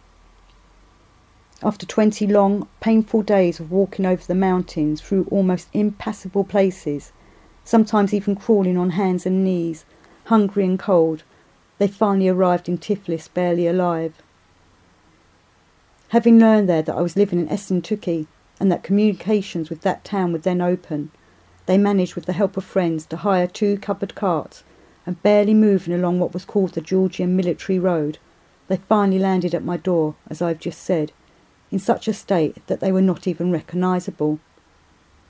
Imagine the situation of a man who sees such a picture and who, in spite of the extreme difficulties of the moment, considers himself to be, and in fact is, the only one able to shelter them, clothe them, care for them, and, in short, set them on their feet. All these unforeseen expenses, as well as the cost of the expedition and the money left to provide for those who stayed behind in the mineral water towns, had used up all my reserves by the time I arrived with a whole following in Tiflis. Not only was my ready money gone, but also those valuables which my wife and I, during our constant moving about, had been able to carry with us.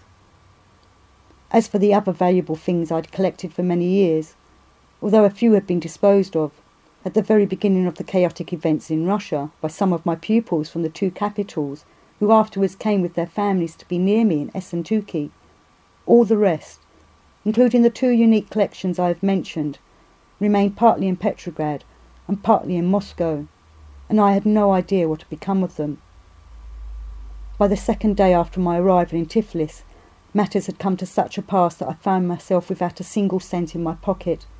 I had to beg the wife of one of my people to lend, or simply give me, her last ring, containing a small diamond of approximately 1¼ carats, which I immediately sold so that everyone might eat that evening. Things were still more difficult by the illness I'd contracted while crossing the Caucasus Mountains, where one is subjected to enormous differences of temperature between the day and night. My condition became worse since I could not lie in bed, but, with a temperature as high as 104 degrees, was compelled to run about the city in order to find out, at any cost, some way out of this desperate situation. I acquainted myself with all the prospects of the local business world, and having seen that, in spite of the general depression throughout Transcaucasia, the trade in both new and old Oriental carpets was still flourishing, I at once decided to occupy myself with this business.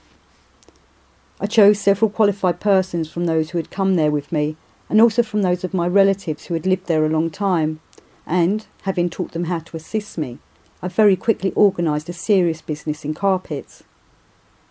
Some of my assistants went round in Tiflis and the neighbouring towns and searched for and bought up all sorts of carpet. A second group washed and cleaned them, while a third repaired them. The carpets were then sorted out, and some of them were sold retail and the others wholesale, either for the local trade or for export to Constantinople. By the third week this carpet business had begun to bring in such an income that there was not only sufficient money for all to live on, but a great deal left over. In view of these profits and the obviously still greater prospects of this business, the desire arose in me to establish my institute on a temporary basis there, without waiting for peace and my return to Moscow, the more so as I had already intended to open a branch of the institute in Tiflis. While continuing the carpet business, I therefore set about organising the institute, but it soon became clear, in view of the great housing crisis in Tiflis at the time, that it would be impossible for me to find quarters suitable for my purpose unaided, and I applied to the Georgian government for assistance. The Georgian government met me halfway and directed the mayor of Tiflis to assist me in every way to find a building worthy of such an important establishment of general public significance, and to place it entirely at my disposal. The mayor himself and several members of the municipal council who are interested in my work were indeed very assiduous in searching for the necessary building.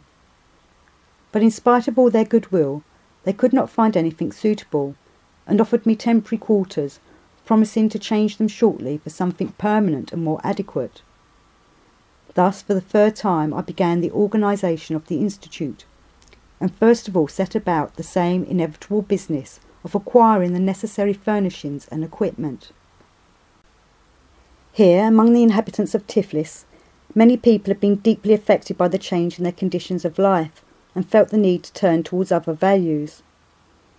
As a consequence, within a week after the opening of my institute, all the special classes which had been started in these temporary premises were filled up, and there was also waiting lists of 2 or 3 times as many people for the classes I expected to start as soon as we had a larger building.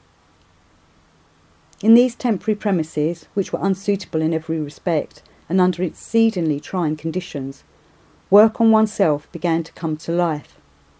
Studies were carried on for several months by dividing the pupils into separate groups and by arranging working hours in the morning, afternoon and evening late at night. But the government kept putting off the question of the promised building week after week, and it became more and more impossible to continue the work in our inadequate premises. And when, owing to the Bolsheviks' advance into Georgia, all the harassing difficulties of daily living increased, and the Georgian government itself was shaken, I finally gave up wasting my time and energy in the struggle with the conditions round me. I decided not only to liquidate everything in Tiflis, but even to break with everything that up till then had tied me to Russia, and to emigrate beyond its borders and found my institute in some other country. I sold for a mere song everything acquired for the institute in Tiflis, and providing as well as possible for those of us who remained behind, I left under great difficulties for Constantinople, taking with me 30 people. At the time of my departure from Tiflis, the sale of carpets had brought me a considerable sum of money. I calculated that, even after providing for the people remaining behind, and allowing for the expenses of the journey, there would still be enough on arriving in Constantinople to last for a very long period. Alas, we had counted without the Georgians. Thanks to them, we were not able to make use of this money which had been earned, literally by the sweat of our brows. This happened because the local currency at that time had no value outside the country and could not be exchanged anywhere. So those who went abroad took with them, instead of currency, diamonds or rugs. I likewise decided to take, instead of money, several precious stones and 20 rare carpets, and having fulfilled all the official requirements for their export, I distributed them among my companions. Yet on leaving Batum, although we had the documents certifying that we had paid all the duties and taxes, the so-called Special Georgian Detachment, quibbling about something or other, confiscated quite illegally, supposedly only temporarily, almost all the carpets I distributed among the people accompanying me. Later, at Constantinople, when we took steps to recover them, Batum had been occupied by the Bolsheviks. The scoundrelly detachment with its chiefs had dispersed, and of course there was no trace of the rugs. Of the 20, only 2 were saved, having come by the diplomatic bag entrusted by the Finnish Council to a Finnish member of the Institute.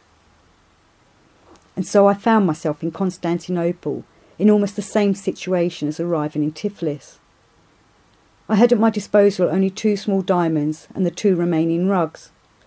From the sale of these, even at a good price, I could not count on enough money to provide for such a crowd of people for more than a very short time, especially since all of us needed clothes. When we were living in Tiflis, there were no clothes to be had, and all our things were so ragged that it was impossible to go about in them in this city, where life was more or less normal. But luck was with me. I immediately ran across several fortunate business transactions. Among other things, I collaborated with an old friend and countryman of mine in the resale of large consignments of caviar. In addition, I participated in the sale of a certain ship. And my finances improved once more. While still in Tiflis, I had renounced once and for all the idea of making Russia the permanent centre of the activities of my institute. But I did not then know the conditions of life in Europe well enough to have any definite plan as to where to settle. On thinking it over, however, it seemed to me that Germany, owing to its central geographical position and its cultural level, about which I had heard so much, would be the country most suitable for my purposes. But having been held up in Constantinople because of the internal question of money, so painful for all those who had no uncle in America, I had to occupy myself there for several months longer with all sorts of business deals in order to have enough cash to go on further. Meanwhile, so that the people who had accompanied me should, as is said, continue with the work, I rented the only large premises I could find in the part of Constantinople called Pira, where almost all the Europeans live, and whenever I was free from my commercial affairs, I directed the class in movements which had been begun in Tiflis, arranging public demonstrations on every Saturday to accustom the pupils not to be embarrassed in the presence of strangers. The local Turks and Greeks, who assembled in large numbers to watch these demonstrations, showed a great interest in the movements and in the music which I had composed specially for them, as well as in the various activities carried on by my people in preparation for the future work of the Institute in Germany, and I received an ever-growing number of requests from the visitors to be allowed to take part. At the same time, the generally unstable situation in Europe continued to threaten all my projects, since the mutual distrust between governments made the obtaining of visas for foreign countries very difficult, and there was also great fluctuations of the rates of exchange from day to day. I decided therefore that I would extend the range of my activities there in Constantinople by organising public lectures to elucidate various aspects of my fundamental ideas, and by opening courses for the study of 3 fields of human manifestation, namely movements, music and painting, considered in their relationship to objective science. And so, once again, I plunged headlong into feverish activity, continuing to make money by every possible means in Constantinople itself, as well as in Cadior on the opposite side of the Bosphorus, to which I had to cross over by boat almost every day. All the rest of my time I devoted to the classes I had organised, in which a great many new pupils were now participating, so that the only moments I could find to draft the synopsis of the series of lectures which were to be read by certain specially prepared pupils were during my trips to and fro on the ferry and in tram cars. I lived in this feverish activity for about a year, until the long-awaited visas arrived, by which time the chronic hole in my pocket, made by the rapid flow of money through it, had finally become somewhat stopped up, and something had even begun to accumulate in the folds. Since at that time the wiseacring of the Young Turks began to have a particular smell, I decided, without waiting for the various delights which were bound to develop in connection with these wiseacrings, to get away with my people as quickly as possible with our skins whole. So, having speedily transferred my classes to Kadikoy and placed at their head some of the most qualified of my new pupils, I left for Germany. Arriving in Berlin, I obtained lodging in various hotels for all the people who had travelled with me, and rented in a part of Berlin called Schmargenhof, a large hall for continuing the interrupted work. And then I immediately began to travel about Germany, going to different places where various acquaintances had found possible buildings for the Institute. After seeing a certain number of them, I finally chose, in Hellerau, near the city of Dresden, a house which had been specially designed and equipped on a rather grand scale for a new cultural movement, recently much talked about, called the Dalcroze system. Finding this house and its installations more or less suitable for the founding and further development of the headquarters of the Institute, I resolved to acquire the complete establishment. But while carrying on negotiations with the owner, a proposition was made to me by a group of English people who had become interested in my ideas to open the Institute in London, and they offered to undertake all the expenses and problems of organisation. In view of the precarious financial situation brought about by the continuing crisis of every country, affecting both myself and those with whom I had dealings, I was tempted by this offer and went to London to see for myself the state of affairs there on the spot. As the progress of the work in Berlin under my direction was of great importance to me, and any prolonged absence would have been detrimental, and as I could not work out all the questions connected with the English proposal in a short time, I decided to travel to London every 2 or 3 weeks for several days, and each time I went by a different route in order to become acquainted with other European countries. As a result of my observations during these journeys, I came to the definite conclusion that the best place for the foundation of the Institute would be neither Germany nor England, but France. France gave me the impression of a country which was then politically and economically more stable than the others, and although less central geographically than Germany, yet its capital, Paris, was considered the capital of the world, so France seemed to be a sort of crossroads of all the races and nationalities on earth. Consequently, to my eyes, it appeared to be the most suitable base for the diffusion of my ideas. England, owing to its insular situation, would not have allowed any development in this respect. An institute founded there would have taken on the narrow character of a local institution. That is why on one of my journeys to London I definitely refused to found the central establishment there, but I agreed to send over instructors specially prepared by me, and also a certain number of my pupils, who were to be maintained there until the opening of an English branch of the main institute. In short, we arrived in France during the summer of 1922. There I found that, after having paid all the expenses of the journey, I had at my disposal only 100,000 francs. Having arranged in Paris a temporary lodging house for my pupils, I rented the Dalcroze School as a temporary hall for the continuation of our work, and began to look for a house, and also for funds to establish the Institute. After a long search, the most suitable of the many properties I inspected near Paris proved to be an estate named the Château de Prairie, situated not far from the famous Château de Fontainebleau. The owner of this chateau, who had inherited it from a celebrated lawyer, and who wished to be rid of it as soon as possible owing to the great expense of its upkeep, preferred to sell rather than rent. Having several buyers in view, she dragged out negotiations with me, manifesting thereby the tendency which contemporary meteorologists would formulate in the words, either snow or rain or something or other. On my side, as you well understand, the depleted state of my exchequer at that time gave me no possibility of buying it.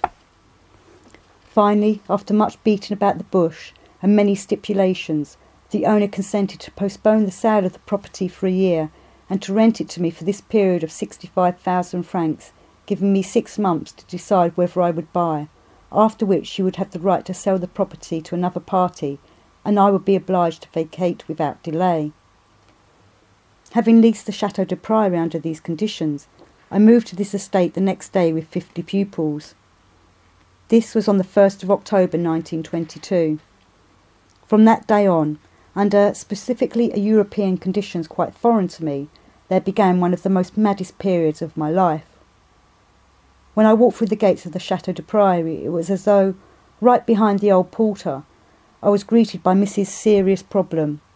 My 100,000 francs down to the last sale had already been scattered to the winds, partly in paying the rent of the property, and partly in the expenses of living for 3 months in Paris with so many people. And now, besides continuing to maintain such a crowd of people, I had to face the immediate prospect of spending another large sum of money on furnishings and equipment, since neither the furniture nor other household articles in the place had been planned for such a number of residents, with a further large number coming from England, as the branch in London had not been opened. My situation was further complicated by the fact that when I arrived in Paris, I spoke no Western or European language. On my departure from Batum, this question of languages had begun to disturb me, but in Constantinople I had nothing to worry about, since the languages chiefly used there were Turkish, Greek and Armenian, all of which I knew well. As soon as I left Constantinople, however, and arrived in Berlin, great difficulties in this respect began to appear for me, and now, here in Paris, faced with the necessity of again finding means to cover colossal expenses, I felt that more than ever the need to know the European languages, while at the same time I did not have a minute in which to apply myself to learning them.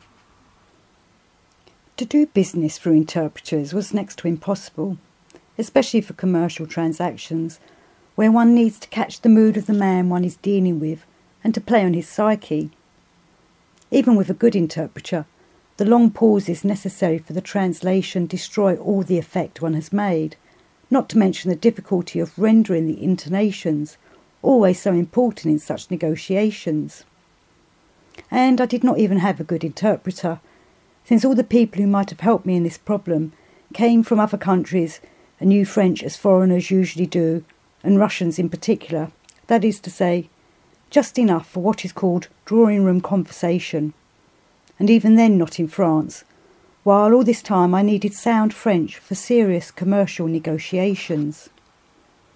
The amount of nervous energy I wasted during those first 2 years in France, at the moments when I felt that what I had said was not being translated correctly, would doubtless have been quite sufficient for 100 of your novice brokers on the floor of the New York Stock Exchange.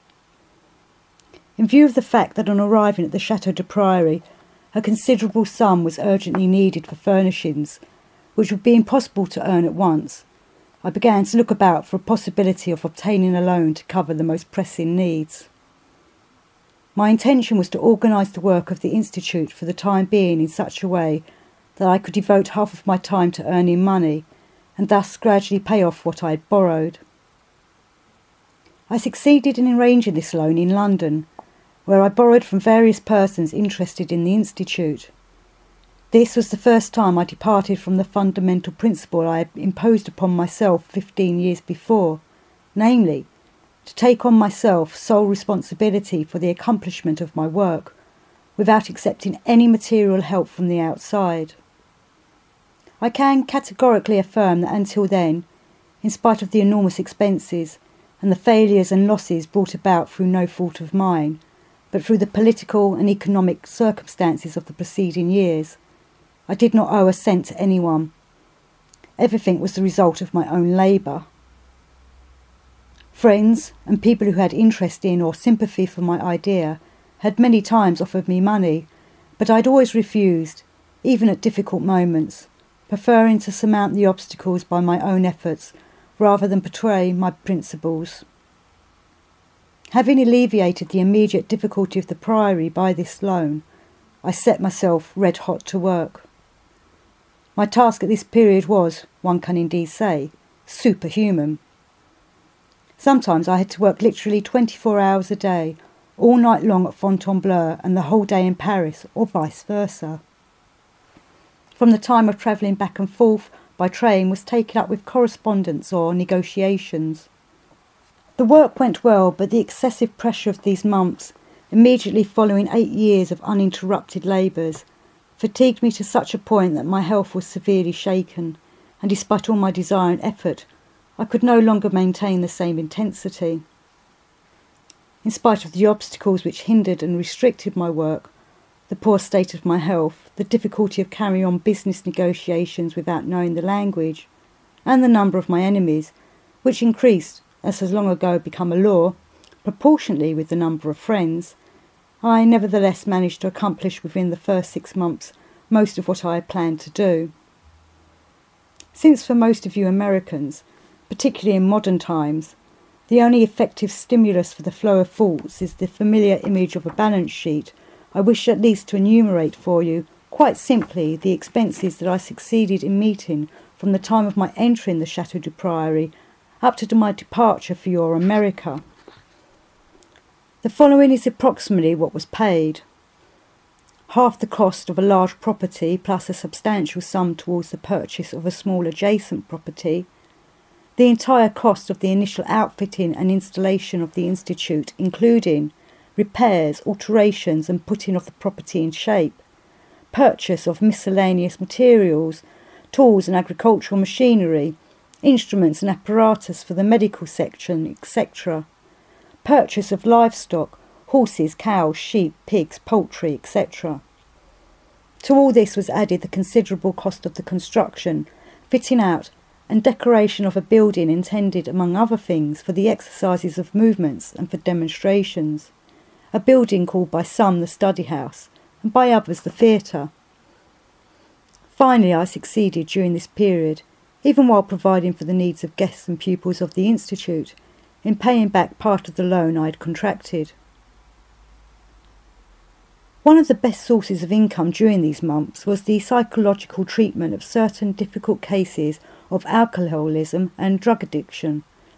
I was widely considered one of the best specialists in this field, and the families of these unfortunates sometimes offered me very substantial sums for giving up my time to them. I remember especially a rich American couple who entrusted me with their son, judged to be incurable, and who spontaneously doubled the agreed fee in their joy at his cure. In addition, I went into partnership with some businessmen and undertook with them a number of financial ventures. I made a considerable profit, for instance, from the resale, at an exceptionally good price, of a whole block of oil shares. I made 2 profitable business deals with a partner by opening, one after the other, 2 restaurants in Montmartre, where I organised in a few weeks and sold as soon as they were well launched. It even seems strange to me how easily I can now enumerate the results of my efforts during that period, when I remember how they were always accompanied by inner experiences disturbing the whole of me and demanding an incredible tension of my forces. During these months I had to be at work at 8 in the morning and only finished at 10 or 11 in the evening.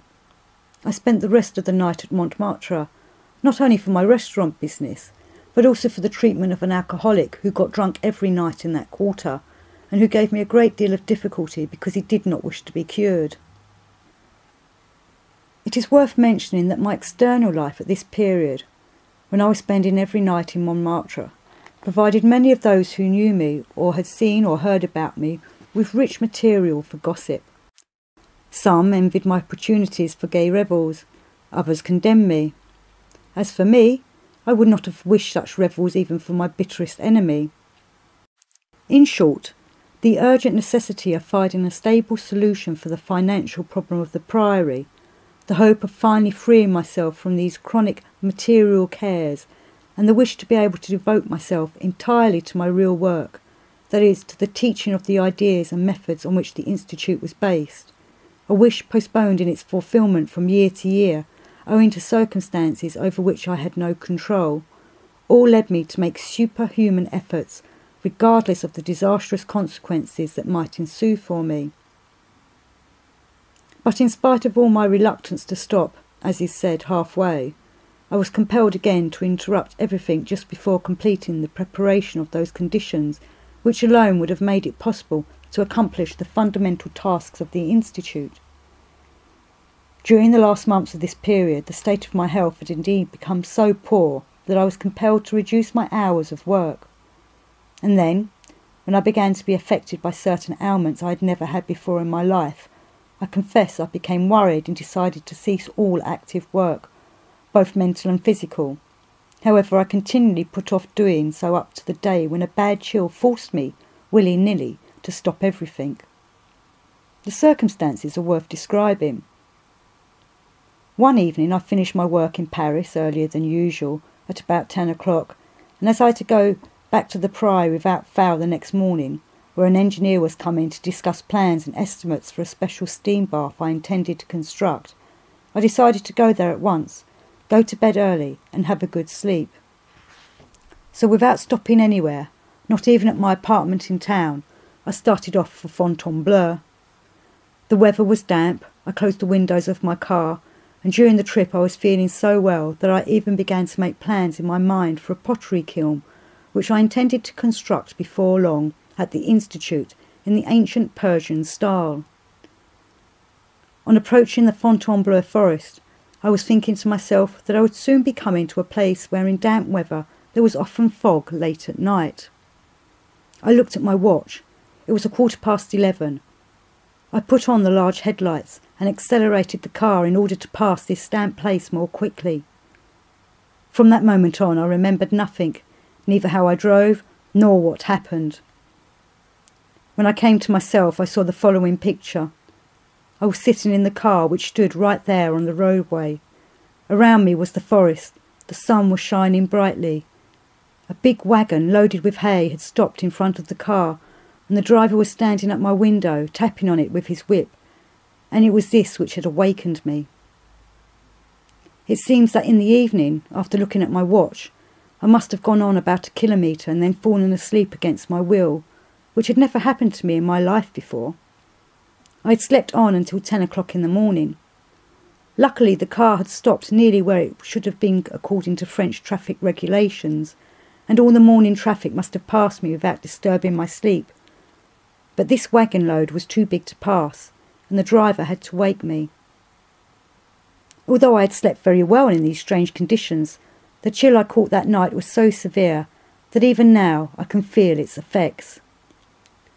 From then on it became very difficult for me, even with violence to myself, to demand from my body too strenuous an effort.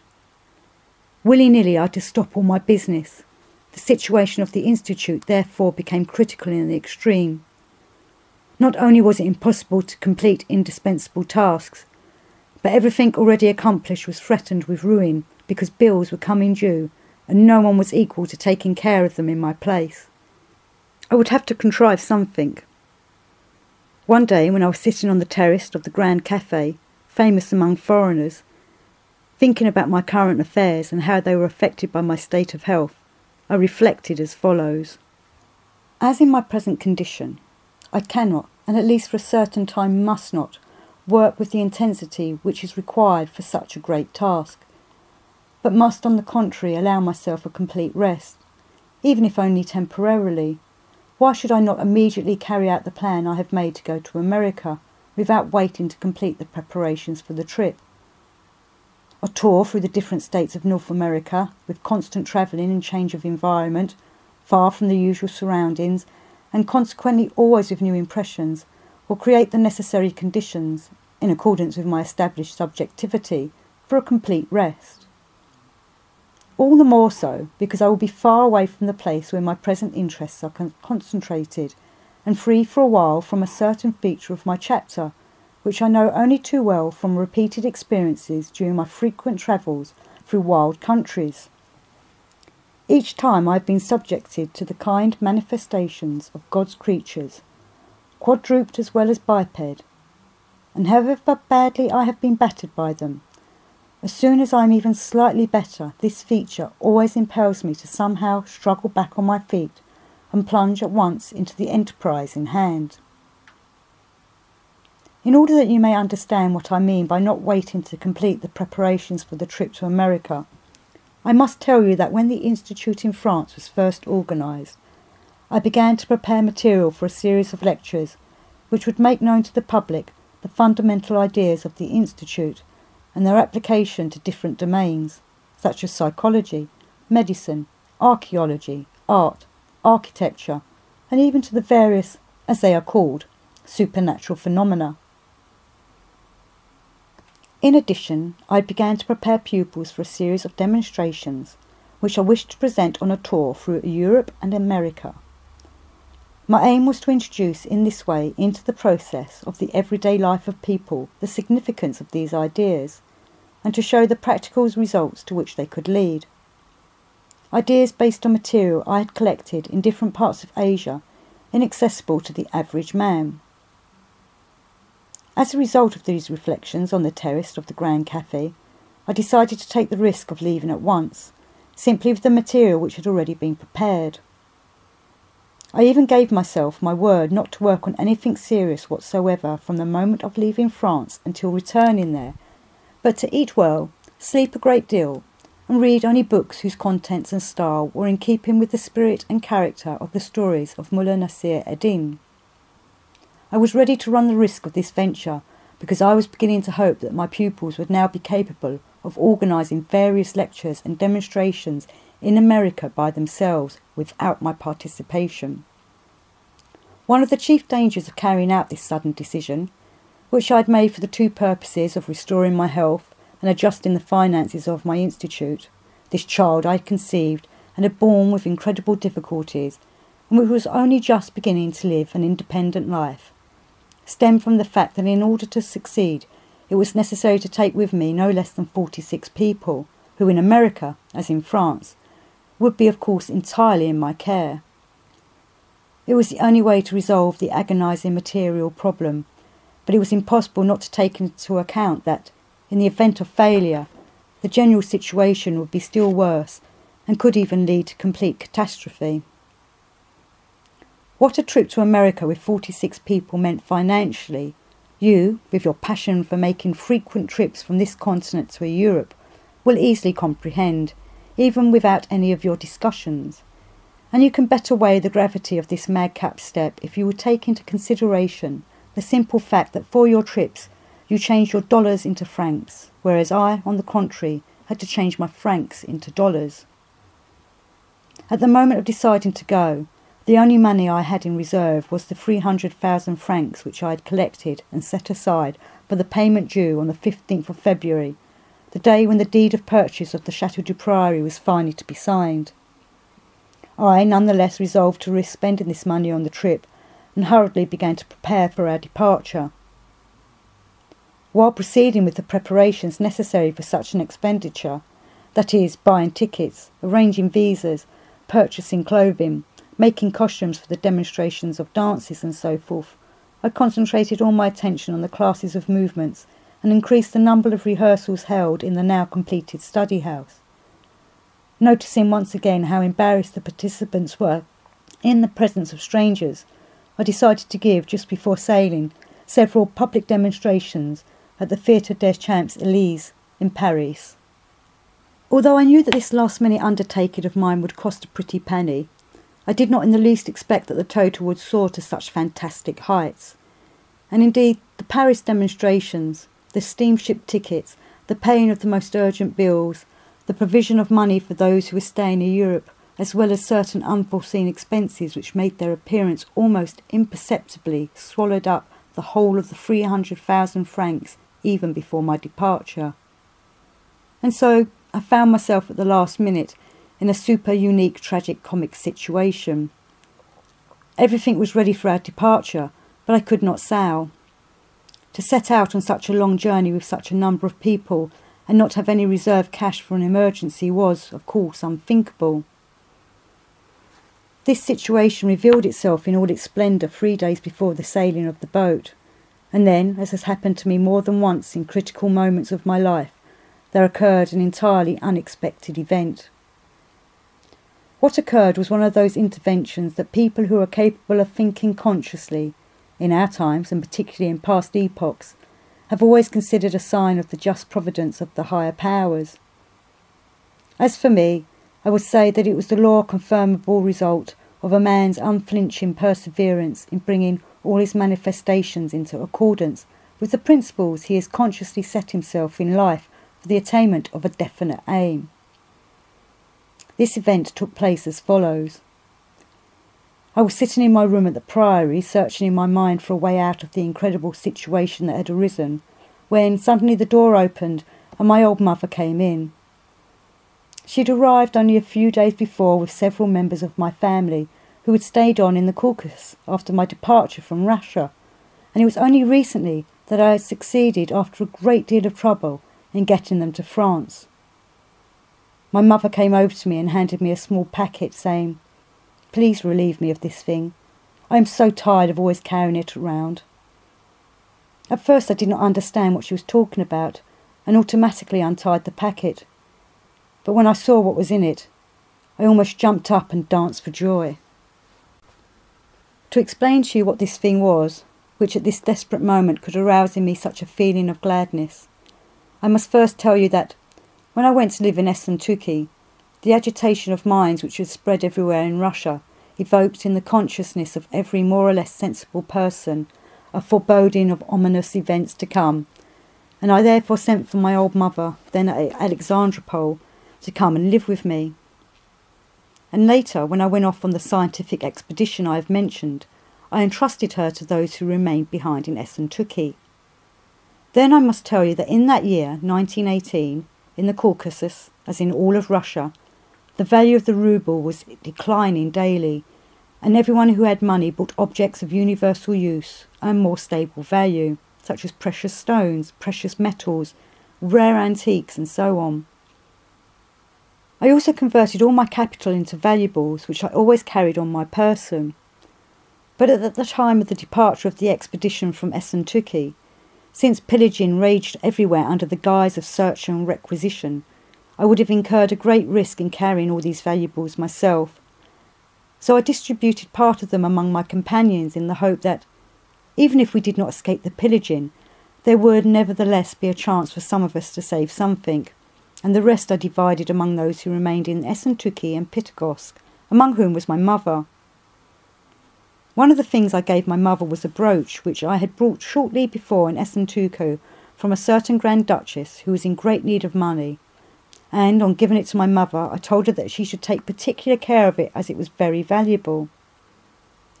I was sure that, constrained by necessity, my family must have sold this brooch soon after my departure, or if not, that it had been stolen during their constant moving from place to place, because each town at that time was at the mercy of a band of pillagers without respect for anyone or anything, or finally that it had been lost on the journey 20 times over. In short, I completely forgot about this brooch, and the thought of bringing it into my calculations could never have arisen in any corner of my brain. But it seems that when I entrusted the brooch to my mother and asked her to take particular care of it, she thought that it must be very valuable to me personally as a remembrance, and had to be returned to me. All these years she had guarded it as the apple of her eye, and avoided showing it to any of her family, and had always carried it about with her like a talisman, sewn up in a little bag. And now she was glad to be able to return it to me at last, and to be rid of something that had been a constant worry to her. Can you imagine my relief when I recognised this brooch and realised at once how I could make use of it? On the following day, with this brooch in my pocket, I was in a position to borrow $2,000 from a friend, but I took this valuable to America with me, since in Paris I was offered only 125,000 francs for it, whereas in my opinion it was worth much more, and I found I was not mistaken when I sold it here in New York.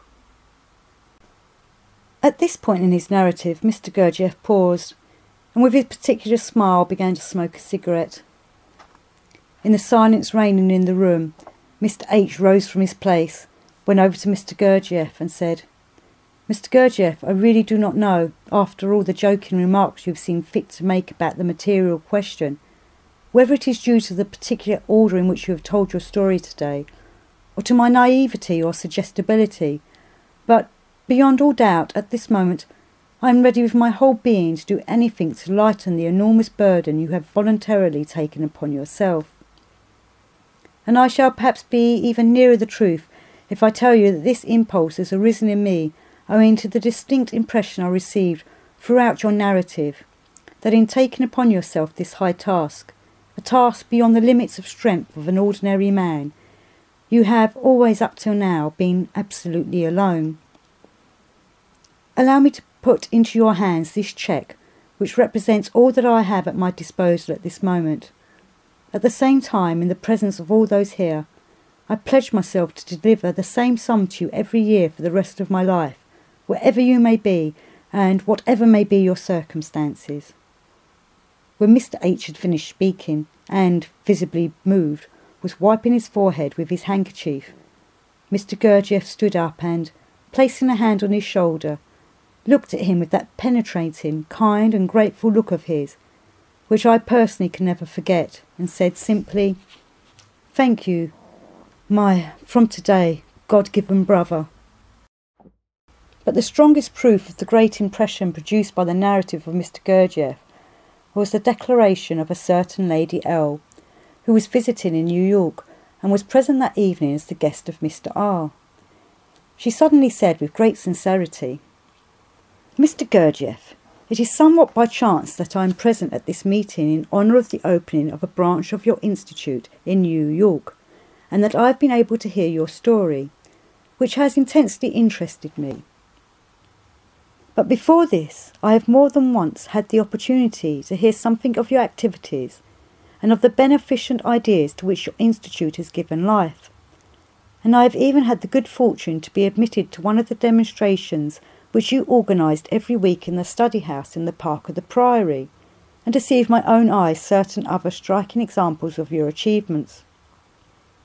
It will not surprise you, therefore, if I tell you that I have thought of your work many times, and have always felt a desire to be useful to you in some way.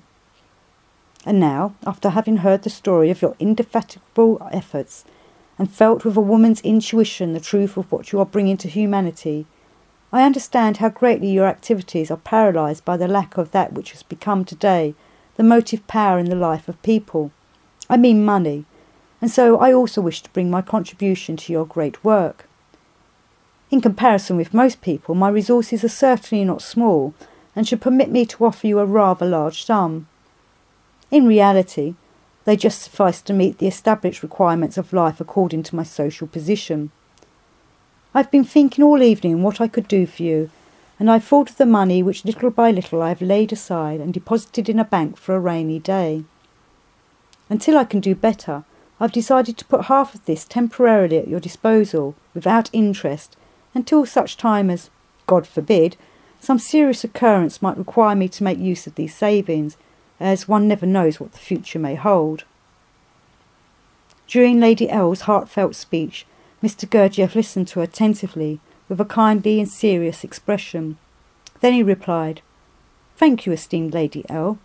I particularly appreciate your frankness, and if I accept this sum of money, which will be of great assistance to me in my present activities, I, in my turn, must speak frankly to you. Lifting for once the veil of the future, I can tell you with special gratitude that I shall be able to return this sum to you in exactly 8 years, at a time when, although in perfect health, you will have the greatest need of what constitutes today, as you have so correctly said, the motive force of the entire process of the life of man." Mr. Gurdjieff remained silent a long time, as though immersed in heavy thoughts. Suddenly he looked tired. His eyes rested for a moment on each one of us. I am now revising this manuscript from notes of my pupils, sitting in a restaurant in the city of New York named Childs, at the corner of 5th Avenue and 56th Street, in the same conditions in which I have always done my writing during the past 6 years. That is, in various public places such as cafes, restaurants, clubs or dance halls, since the manifestations, contrary to my nature and unworthy of man, which are usual in places of this kind, apparently have a beneficial influence on the productivity of my work. And I do not find it superfluous to point out a singular fact, which you are at liberty to consider pure coincidence, or even the effect of supernatural providence, namely that without any intention on my part, but perhaps simply because in my work as a writer, I always conform to an exact order. I have finished the revision of this text today in this same city, exactly 7 years to the very day since the evening which has just been described. In order to complete this narrative, I will simply add, on the subject of my first trip to America, that although the undertaking was risky to say the least, with a troop of people not having a cent in their pockets and not speaking a word of the local language, with the programme of the proposed demonstrations not yet completed, and without any advance publicity such as is usual, particularly in America, the success of this tour of demonstrations for the purpose of making known the results of the work of the Institute far outstripped my expectations. I may boldly state that if I had not had a serious accident a few days after my return to France, which prevented me from going back to America 6 months later as I had intended, everything I had accomplished on this continent, with the help of those who had accompanied me, would have allowed me not only to repay all my debts, but even to ensure for the future the existence of all the branches of the Institute for the Harmonious Development of Man, both those already in activity and those I intended to open the following year. But is it worth talking about now? In writing about this period of my life, there involuntarily arises in my memory that saying of our dear Mullah Nasir Nadine, "Do not recall with grief the beautiful hair of the convict's head." As I was writing these last words, someone came and sat down at my table. All my acquaintances, without exception, know the condition imposed on everyone who comes to talk to me, which is to wait until I finish writing and begin the conversation myself. Let it be said in passing that, although I have always respected this condition, I have nevertheless very often sensed that, while fulfilling the requirement scrupulously, some of them were grinding their teeth as if ready to drown me in a spoonful of the latest fashionable medicine. When I had finished writing, I turned to the newcomer and, from the first words he spoke, a series of reflections and deductions was started in me, the whole of which brought me to a categorical decision. If, just as I am concluding, I would now refrain from speaking about this categorical decision and the reflections which brought it into being, I would be acting contrary to the fundamental principles which run like a red thread all through this narrative. To understand my situation at this moment, you must know that the person who came to sit at my table and who left after receiving the requisite instructions from me was no other than my secret partner in the wholesale trade in antiques. I say secret because no one, not even any of the people nearest to me, knows about this business relations of mine. I had entered into these relations with him 6 years previously, a few months after my accident. I was then still very weak physically, but with my customary faculty of thinking re-established, I began to cognise in all its nakedness my material situation of that date, due partly to the enormous expenses of the trip to America, and partly to the expenses occurred on account of the serious illness of my mother and my wife.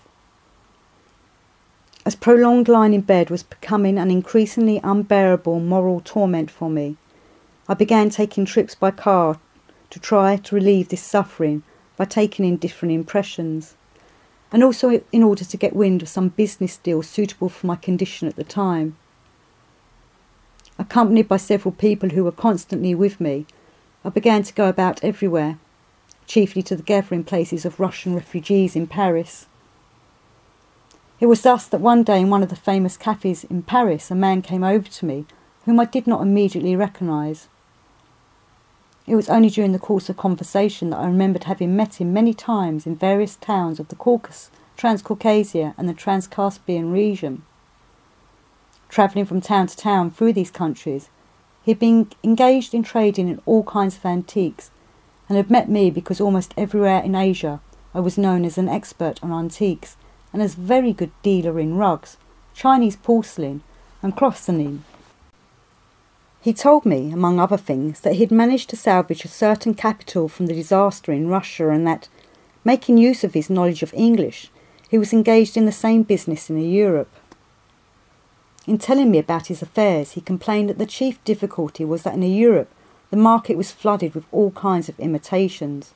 And suddenly he asked me, "By the way, my dear fellow countryman, how about going into partnership with me, if only for the appraisal and valuation of the antiques?" The result of our talk was that we drew up an agreement which brought about my participation in his business for 4 years. Before purchasing any of the antiques, he was to bring them to me for my appraisal, or if they happened to be in places which more or less fitted in with the itinerary of the trips I had to take for many reasons during my activities as a writer, I would go myself to inspect them and communicate my opinion to him in a way agreed upon. So it continued for a certain time. He would spend the whole year travelling about Europe, unearthing and buying all sorts of rare pieces, which he would bring here to America and sell to antique dealers, chiefly in New York. As for me, I was only a partner for appraising the antiques. However, last year, when the crisis in my material situation reached its zenith, while at the same time this business continued to do well, since numerous outlets had been found, and Europe was overflowing with merchandise of this kind, I had the idea of restoring my finances by this means, and I decided that the scale of operations carried on by my partner should be expanded as much as possible. With this aim, instead of allowing myself some rest before and after my tiring journeys, as has been my habit in recent years, I began to devote all my available time to making arrangements for borrowing money from various people who trusted me and with whom I was in contact for one reason or another. Having thus collected a sum of 7 million francs, I invested all of it in this business. Encouraged by the development of our enterprise and the prospect of substantial profits, my partner worked to procure merchandise without sparing his strength, and as agreed upon, he arrived in America this year with his whole collection 6 weeks before I came here myself. Unfortunately, however, a general economic depression had meanwhile come about, particularly affecting this trade, and we could no longer count on any profit, nor even hope for the recovery of our capital, and this was precisely what he came to tell me. What word should I use this time to describe the unexpected material and situation in which I now found myself, when I have just referred to the crisis of last year as having reached the zenith? I cannot find a better expression than that of Mullah Nasir ad-Din, which I just this moment remembered. It's no great wonder that a bald daughter should be born to the oldest spinster of the village by that rascal of a mullah. But now, if an elephant's head and a monkey's tail should grow on a bedbug, that indeed would be astonishing. And to understand why my material situation had again passed through such a crisis, it is not necessary to have a college education. Last year, when I first had the idea of developing my antique business in America on a large scale, I estimated and was fully convinced that this project of mine would yield a profit that would suffice not only to pay off all my accumulated debts, but would also enable me, without depending on anyone, to publish the first series of my writings, which I counted on having finished by then, and after that to give all my time to the second series. But unfortunately, this unforeseen American crisis has plunged me, as Mullah Nasir ad-Din would say, into such a deep galosh that today I could scarcely see a single streak of daylight out of it. For 6 years, for the purpose of preparing the material for the 3 series of books I intended to write, I had always and everywhere, in all conditions and circumstances, to remember myself, and to remember the task I had set myself, by the fulfilment of which I wished and still wished to justify the sense and aim of my life. I had to hold myself without weakening, while experiencing all kinds of feelings, to an extremely intense level of inner activity, in order not to identify myself with anything. And I had to resist, with a merciless attitude towards myself, any change in the automatically flowing process of mental and emotional associations demanded for the themes of thought which I had been working out during this time. And finally, I had to force myself not to neglect or omit anything which might be related to, logically correspond to, or contradict any of the innumerable series of separate ideas which in their totality constitute the substance of my writing. In my concern to express my thoughts in a form accessible to others, my psychic concentration, time and again, reached such a point that for unusually long periods I forgot even my most essential needs. But the objective injustice most painful to me in all this was that during this inner concentration of the whole of my force for the purpose of transmitting true knowledge to people, both now and of the future, I had frequently to tear myself away from this state, and at the cost of my last reserves of energy accumulated with much difficulty during short intervals between the hours of intensive work, to think out various complicated arrangements for postponing this or that payment or settling one or another of my debts. During these 6 years I grew tired to the point of exhaustion, not from writing, rewriting and again revising the many manuscripts piled in a cellar arranged especially for my archives, but from this periodic necessity to turn over and over in my head all possible combinations for dealing with these ever-increasing debts. Until these last years, whenever I needed the support of others for a material problem, of little importance compared to that for which my time was necessary, support concretely expressed by the word money, and when I did not receive it, I could still be resigned to this, as I understood that the significance of my activities could not be clear to everyone.